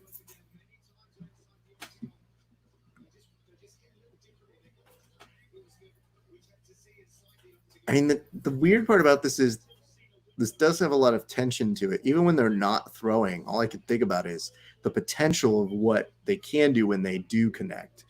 Like Robert's knockout power is pretty understated as well.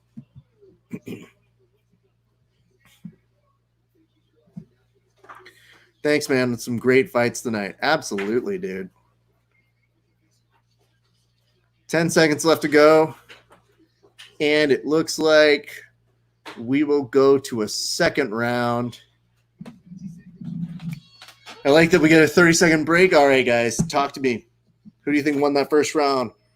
Michael Pagesdorf says, aloha. Aloha to you, sir. If you give us a like and a share, we give you a toast on the air. So just to give you that knowledge, we cheers all of those who get finishes within regulation, that's submission or knockouts. So we cheers those guys who fight. But if you give us a like and a share on Facebook, we give you one of those toasts on air as well. That's what we got.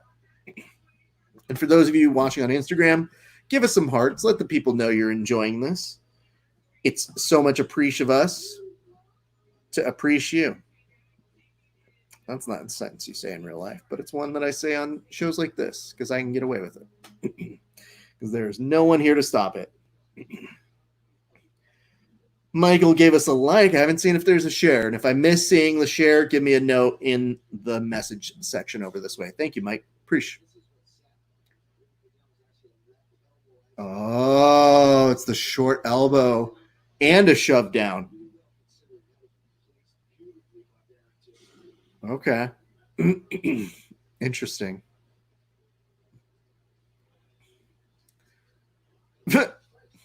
Bobby's composure in between rounds, though, is always so funny. It's just as awkward as when he's fighting. All right, guys. 4:50 on my clock. Second round. Bobby coming out a little bit more aggressive. Not connecting on that. Kicking him out. Now. Ooh, nice trip up there. So that's interesting. This is Robert Whittaker trying to throw off Darren Till's game. Now moving his body a little bit more. That sneak that he just did there was beautiful. Phil Murphy says 10-9 Till, straightforward. Whittaker's jab was doing it. 10-9 Till, that's from Brett Akamoto. How do you guys have that? Did you have that one for Till as well?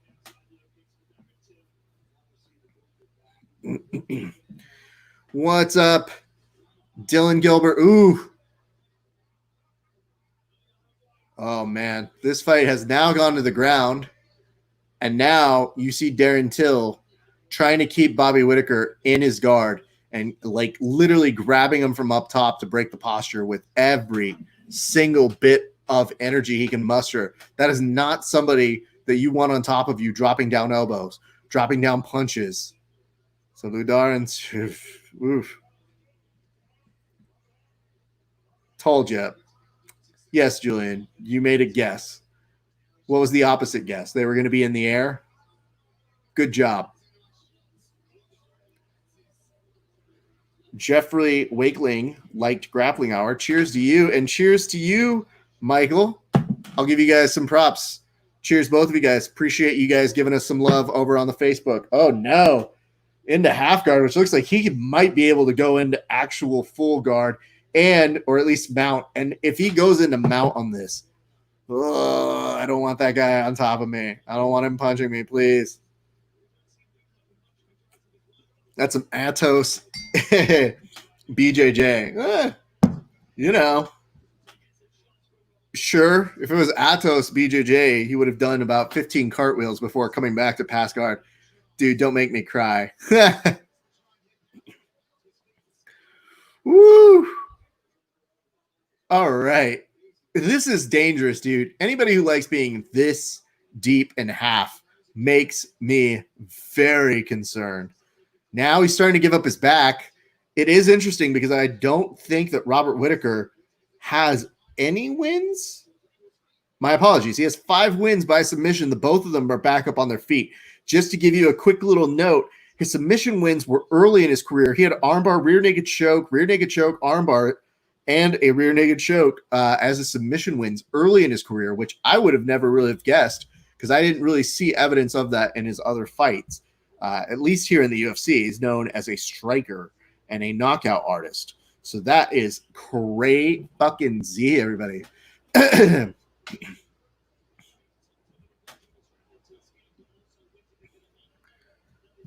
Whew. This is an intense fight. And the fact that, like, even all the way back up, it says he's a brown belt. I mean, sure, dude, but it's kind of weird to be fighting and not use any of your submission game for so long. Like, obviously, if you find your gift is knocking out people, that's great. It just always makes me think, like, bro, that's pretty impressive either way, competitor and shit. Yeah.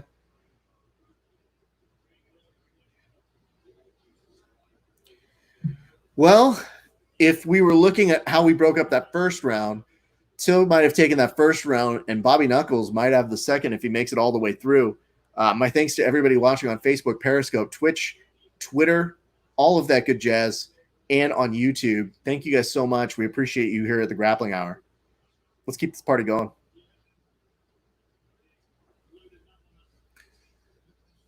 It's so hard to, like, narrate what's happening when there's no full movement. What's up, Haps?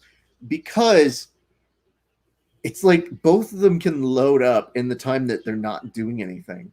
Whittaker on this one is ahead on both the first and the second round on strikes. Till is 15-4, but the knockdown for Till, I think, is going to make the difference in that first round.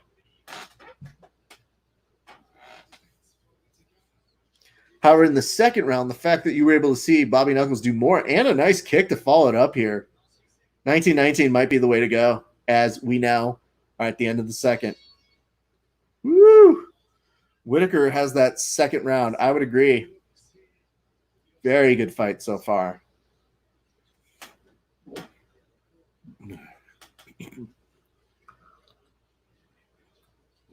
It's kind of weird because I kind of feel like Till has become such an online presence. Some people forget how good of a fighter he is.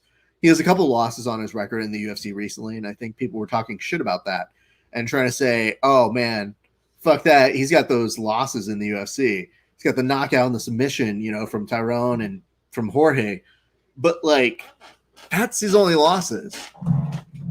Winning over Cerrone, winning over Stephen Thompson, those are important and significant notes to have. And I do wonder if that Wonder Boy fight with him held in a lot of information. Okay, guys, I got to reset the Instagram. So I'm going to do it now so that I can come back in the middle of it. Don't go anywhere. Come right back. See you guys in a second. All right, here we go. Boom. Fight Island. Part. Boom. Go. All right, we got to let that load. And in the meantime, I'm going to put this over on the Instagram so that people can see it as we continue on. Woo! This is a crazy, crazy fight. I'm enjoying it a lot. I hope you guys are too. Thank you, guys. I do seem to see a lot of people saying 1919 both ways. So keep that in mind as we continue going throughout this evening's telecast. We're in the third round, 4:20 on my time here. I'll give you an update as it continues to be more available. But very close fight thus far in. All right, here we go. Last one. Boom.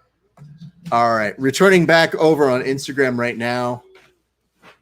Thank you guys for joining us again. Your good friend Rafa Esparza. It is the third round of the Whitaker and Till fight. It is 3:54 on my clock over here. We're watching along with our friends over on Facebook, YouTube, Periscope, Twitch, and Twitter. So hope you guys are enjoying all of the festivities thus far in. All right. 1919 is kind of how we have it. This is going to be a very important round because it is going to tell us not only where the momentum is swinging, but potentially we're going to see how this works for championship rounds for those folks who are concerned about that sort of a thing. And Bobby Knuckles has been there, so it won't be too much of a surprise for him. But Darren Till seems to be not coasting through this, but looking pretty solid. On Darren Till's record, he has a win over Stephen Thompson with 5 rounds in them. The rest of his fights have only really been up to 3-round affairs, with the exception of one of his fights in MMA Sanda Combat. So that was in Brazil, and that was back all the way in 2015. Woo! I like that, though. Darren Till ducked underneath that Matrix-style kick, high kick from one Bobby Knuckles there. It's kind of weird because they're calling him Bobby Knuckles, but that motherfucker keeps going for these high kicks. They should start calling him Bobby High Kick at this point. What's up, Julian? Glad you were able to find us back again. We missed you. You were gone for too long. Now, at the exact halfway point of regulation, you are seeing a little bit of wear over on Till's face. Oof. Looked like for a second right there, Till was going to do a magic trick, and he was like, look here, and then he takes his back. Doesn't do too much with it. Gets a nice return there as you see Robert Whitaker trying to initiate the action and create a little bit of movement, again with the high kick, and looked like you want to do a spinning high fucking shit. And the reason why I lost my words there is because you see Darren Till put up his hands like he's playing YMCA.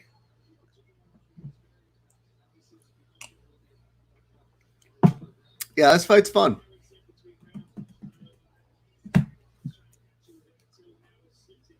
I mean, all things considered, these two fighters look very solid for 3 rounds of fight. They almost look like they're in their exact same stances. Till going in for a single, gives it up, comes over, and now is starting to try and get a punch, gets one in.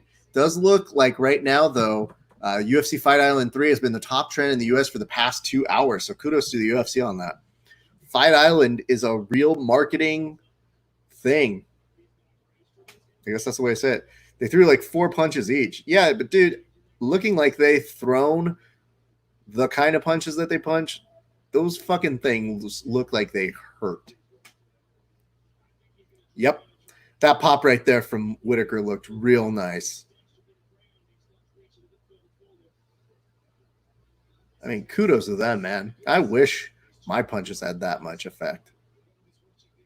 Anytime I hit a bag, I'm like, ooh, good on that single leg right there. Bobby Knuckles pushing Darren Till up against the cage. Darren Till pushes him out, tries to reestablish a little bit of dominance to keep him there. Great fight thus far in.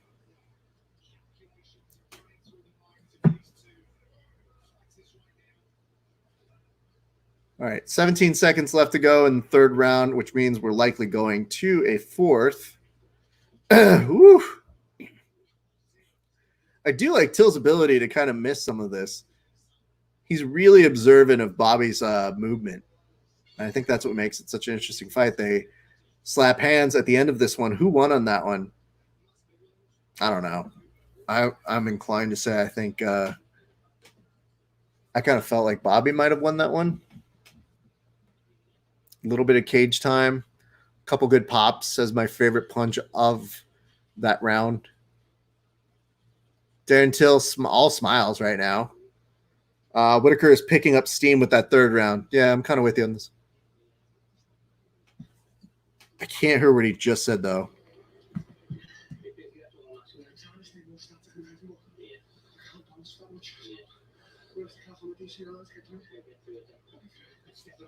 It's hard enough to hear whenever I have this broadcast going on, but then trying to make sense of Darren Till's nonsensical accent is near impossible.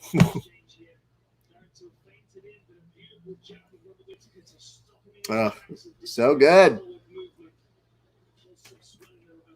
All right. Round 4. Place your bets. Let's go.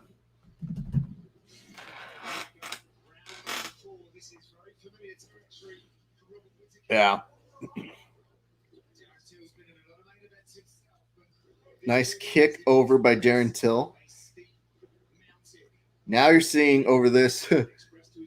Israel Adesanya says, I'm tweeting this so it goes on TV. That's funny.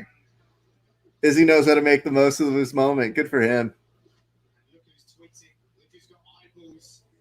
Right now, Jim Rome, not Jim Ross, says he's got Whitaker 2-1.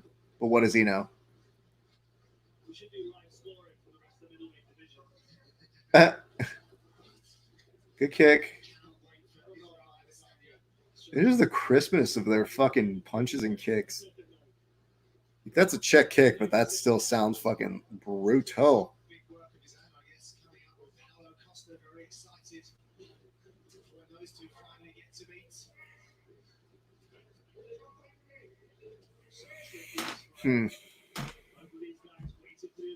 Yep, both of them just kind of waiting their time out on this. Kick again over by Bobby. Yeah, I would agree. There's a note by Dan Hardy talking about trying to catch him with the elbow. And it just seems like just to keep things interesting, you see Bobby Knuckles getting in a little bit of these outside kicks.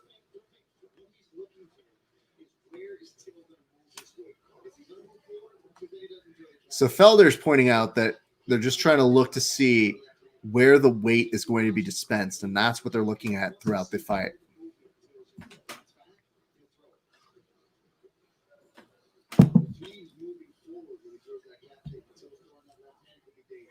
Yeah, I think at this point you're seeing Darren Till understand that even though he's good crack. Solid punches over there. He baited Bobby Knuckles in, connects a couple times.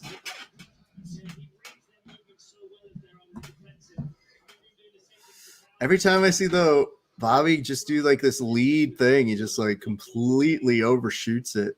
It's like a shot put over.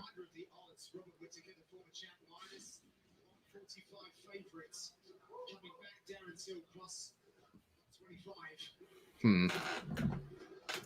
2:21 left in this fourth round. For a split second, you saw that Darren Till was kind of like let his guard down for a split second, and Robert Whitaker tried to take advantage of it, but Darren Till very quickly blocked. With those couple little strikes, though, for Darren Till, that might be enough to kind of move it back in his favor. It's interesting because you're going against Robert Whitaker's kicks, which are there to create volume for his numbers. But I think Darren Till's crack was the very strong. Yeah, it's hard to really equate numbers on this round. Yeah, I like that, though, of Robert Whitaker faking out the single and changing mid-course. Normally he's going for like that chop block takedown, but instead he uses it as an opportunity to get on the inside.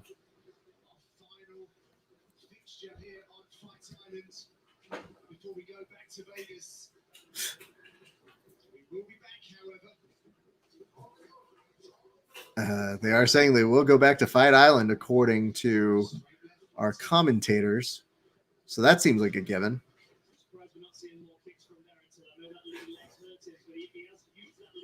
Oof.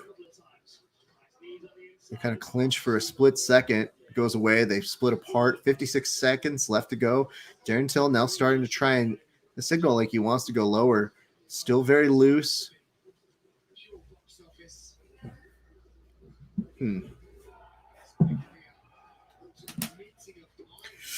Bobby on this single kind of chucks Till over into the cage. Till manages to kind of run back and find his way back over to the center. Yeah, that's going to be enough to probably give that round to Whitaker, and it will look on the round as well. He has 13 strikes to Darren Till's 10. The only thing that's a little bit negating was the fact that Till, I think, had the stronger, more significant punches, at least in that like 4th minute. What's up, Jolene? I'm going to go to sleep. Well, you know what? That's fine, dude. But if there's a knockout, you're going to have to live with that, dude. So that's on you. All right, here we go. Very last one. We've got Oliver Long. Hey, what's up, bud? Glad to see you over in the comment section. I'm going to try and make out the weird words that one Darren Till is saying.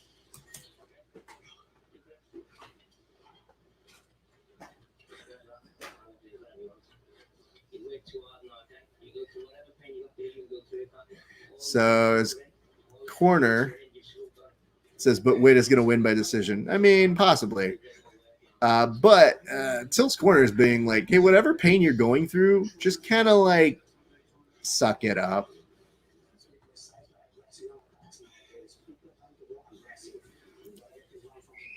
So Robert's side is telling him, hey, man, we need you to be a little bit more aggressive. Okay. Here we go. Eek. Yeah, Whitaker's diversified his striking all over. 42, 24, and 20 to Till's 23, 6, and 7 from up to bottom on the body.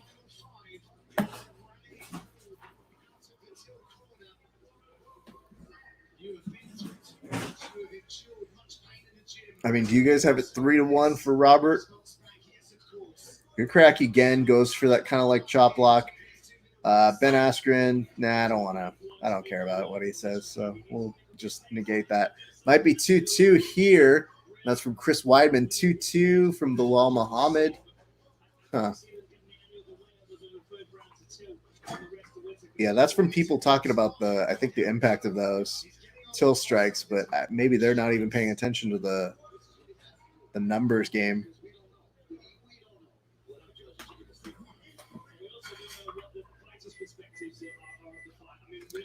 Yeah, it's kind of interesting to hear how they think this is going thus far in. I think the commentators are being a little bit more agreeable to say, hey, maybe it could be 2-2. That's why I'm a little confused as to where you guys might be. This is Killing Chick again, who says 2-2 going into the 5th round. Fascinating.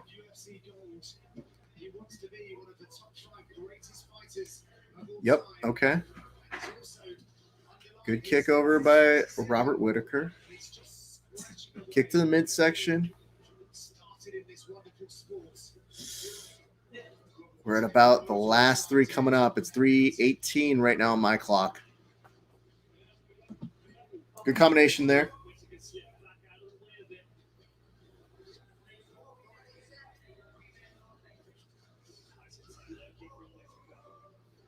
Yeah, this is 2 fighters who have spent 4 rounds, now potentially 5, respecting each other's power. They both let go on the legs, kind of both eat it. Ooh. Robert Whitaker again on the single. And then all of a sudden in response, you see Darren Till moving his hands like he's a Power Ranger.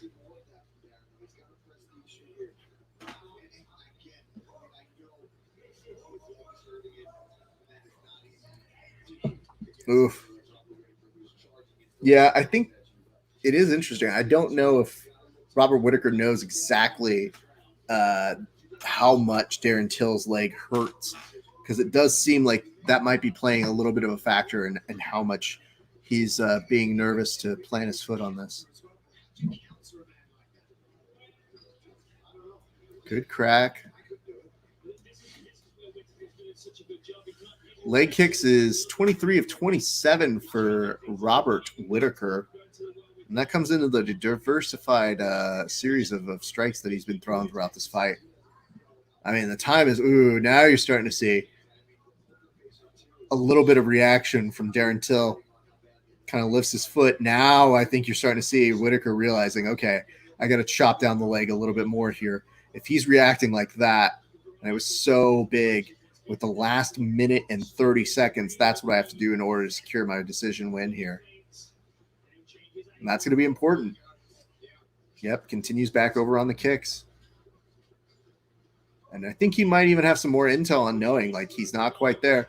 Tried again to use that single leg chop to get on the inside. Kind of comes around, doesn't quite connect in a way. Wit by decision. I mean, we've been saying that, bro. Last 55 seconds of the fight. Yeah. Robert Whittaker is now starting to bleed, and now you're seeing Darren Till kind of like talking a little bit of shit to him. No?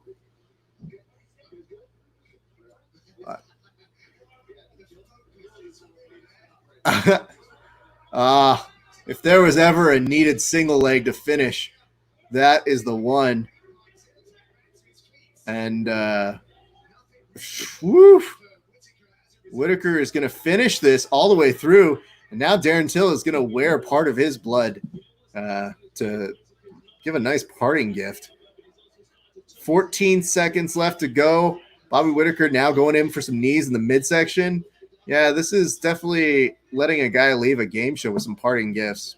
Oof. Whittaker has to have it at the end of the fight. I would assume so. Even if people had it 3-2, that should be enough. No, I'm sorry, 2-2 in that fourth round. The two of these guys seem to be hugging and celebrating. It's very interesting because Bobby Knuckles was saying all the way throughout the press, it seemed that Darren Till wasn't training a whole bunch. Darren Till said that he was just eating chips and dip, and he wasn't able to go out there and get much training in. And Bobby Whittaker responded and said, I don't believe him as much as I can throw him. So there's that. Julian, thank you very much for being with us this evening. Check out our podcast. We'll maybe give you a shout out. I'll think about it. We'll see what mood I'm in. But appreciate you watching along with us. Marcos, what's up? Thank you so much for joining in. We're about to get the official decision in just a second for this fight, but things are looking pretty good. What is that?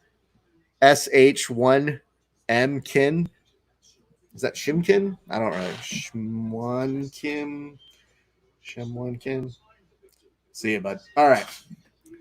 About to hear it. We have Christopher James Velez, who believes that Whittaker won the fight. It says, Ben Folk says, I scored that one for Whittaker based mostly on Till just standing around. And I do believe a lot of that is from his leg probably being pretty hurt. They're now addressing the cut on Bobby Whittaker's head, and we have a woo, which means we should have a fight win for one Bobby Knuckles. But let us hear the score so we can relay that to you guys. And Robert Whittaker is probably going to need to get stitched up a little bit later tonight.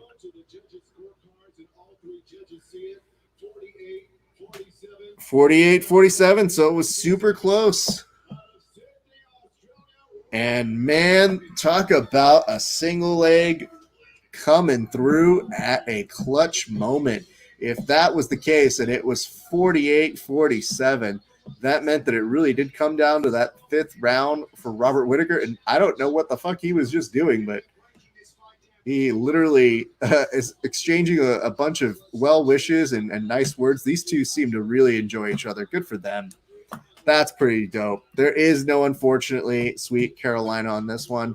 Robert Whittaker, man, it's been a while seeing him back. And, with this last fight being October 2019, that feels like it was a million years ago. Because before that, the last fight was 2018. The last fight was July 2017. This is a guy who's had to take some time off for some injuries and repair his knuckles there. And I think, Israel Adesanya is definitely the king of that division right now. But I wouldn't put it beyond Robert Whittaker to try and find his way to fighting back in that category again for that championship. It might just be a matter of time. So we'll give him an opportunity to make his way over to talk to the gents, but we'll go and remind you guys while you're around, if you guys are of the means to do so, we're not going to force you to do anything. Ooh, Robert Whitaker was ahead on every single one of the strikes, the total strikes in every round. Yeah, that's interesting. Because I could see Till being ahead on one of them. So they're probably going to go 2-2. Ooh. Good recap, though. All right. Oh, yeah. These sidekicks probably were massively huge. Good for him. If you guys have the means to do so, I'm not saying that you have to, but if you are looking to buy some new rash guards, we highly encourage you to check out the brand new Nogi BJJ gear rash card that is hashtag Corona Weight Champ. Go get that one. Use the promotional code VerbalTap15 to save 15% off of whatever you put in the cart. We're happy you guys just endorse us, endorse that. You can also use Grappling Hour 15, whatever's easiest for you guys. We want to make it as user-friendly as possible, but we think that's a pretty fun little rash guard. Buy yourself something nice. If you did go up a size in, the whole COVID thing, it happens. Don't try and wear those tiny rash guards if they're not going to fit. It's just not going to make any sense. So go to Nogi BJJ Gear, use the promotional code VerbalTap15 or Grappling Hour 15. Let's hear what Robert Whitaker has to say before we sign off right now. What's up, Papayo04?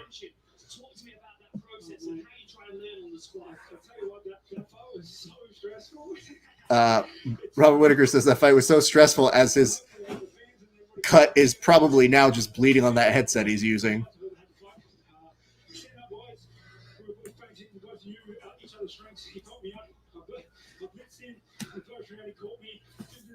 He said he was blitzing in that first round, and then when he got caught, he wasn't going to let that happen again. He said there was so much feigning, so much committing. Yeah, it was a beautiful mixed martial arts performance from you. And as you said, you got caught with that elbow in the first round. He said when he got caught with that elbow in the first round, he just didn't want to make that mistake continuously over.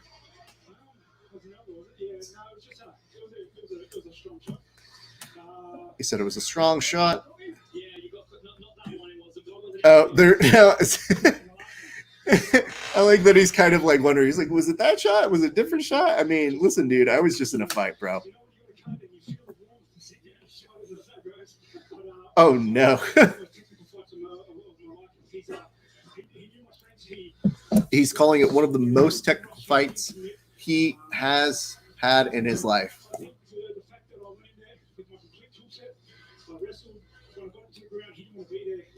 And he's saying, hey, man, when I got him to the ground, he didn't want to be there. He used his full tool set, meaning strikes, kicks, wrestling.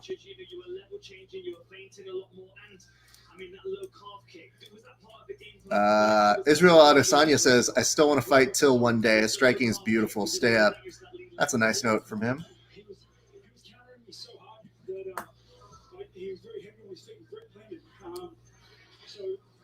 When something's very plated, you've got to try and chip away and you've got to try and fake that strike. To his credit, he didn't fall for that trap. Yeah, he was saying he wasn't falling for any of the traps he was setting, especially on the planted foot. So they're asking, where are you at mentally? Do you want a rematch? What do you want? And it says he just wants to go home to his kids.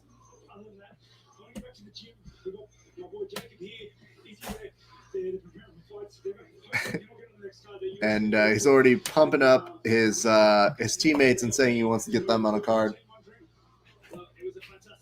All right. Well, that's what he's got. So that was a good way to go ahead and give us a nice little closure to today's broadcast. All right, here's what I got for you guys. Both on Facebook and on Instagram and on YouTube and on Twitch and on Twitter, all wherever you guys are watching. So happy you were able to watch all the fights with us. This was a great night of fights. Super stoked. Later this week, we're going to have some interviews with some folks that I think you don't want to miss. Not going to drop names. Probably JT Torres. We're working on a time. We're going to see what happens. I want to hear what happened with him in his academy. What's up, Gio L1 or Goal 1. Great night of fights. We encourage you guys to check out our recap on Verbal Tap this week. We'll be talking about everything that majorly happened over the weekend, as well as I'll probably do a recap of BJJ Stars of some version, but that's all we got for you here today. Again, if you guys don't mind going to Nogi BJJ Gear using the promotional code Grappling Hour 15, that would be great. What's up, Blanca? Good to see you. We're actually just closing up shop here, so I'm very sorry to be like, hey, what's up, Blanca? Men, bye. But that's what we got. I've got some food, I think, for me somewhere out over on the distance. So fatty gotta eat. Love you guys. Can't wait for the next one. But go enjoy the rest of your nights. On behalf of us here over at the Grappling Hour, thank you so much for watching. It's been a great day for grappling. We'll see you back on the mat.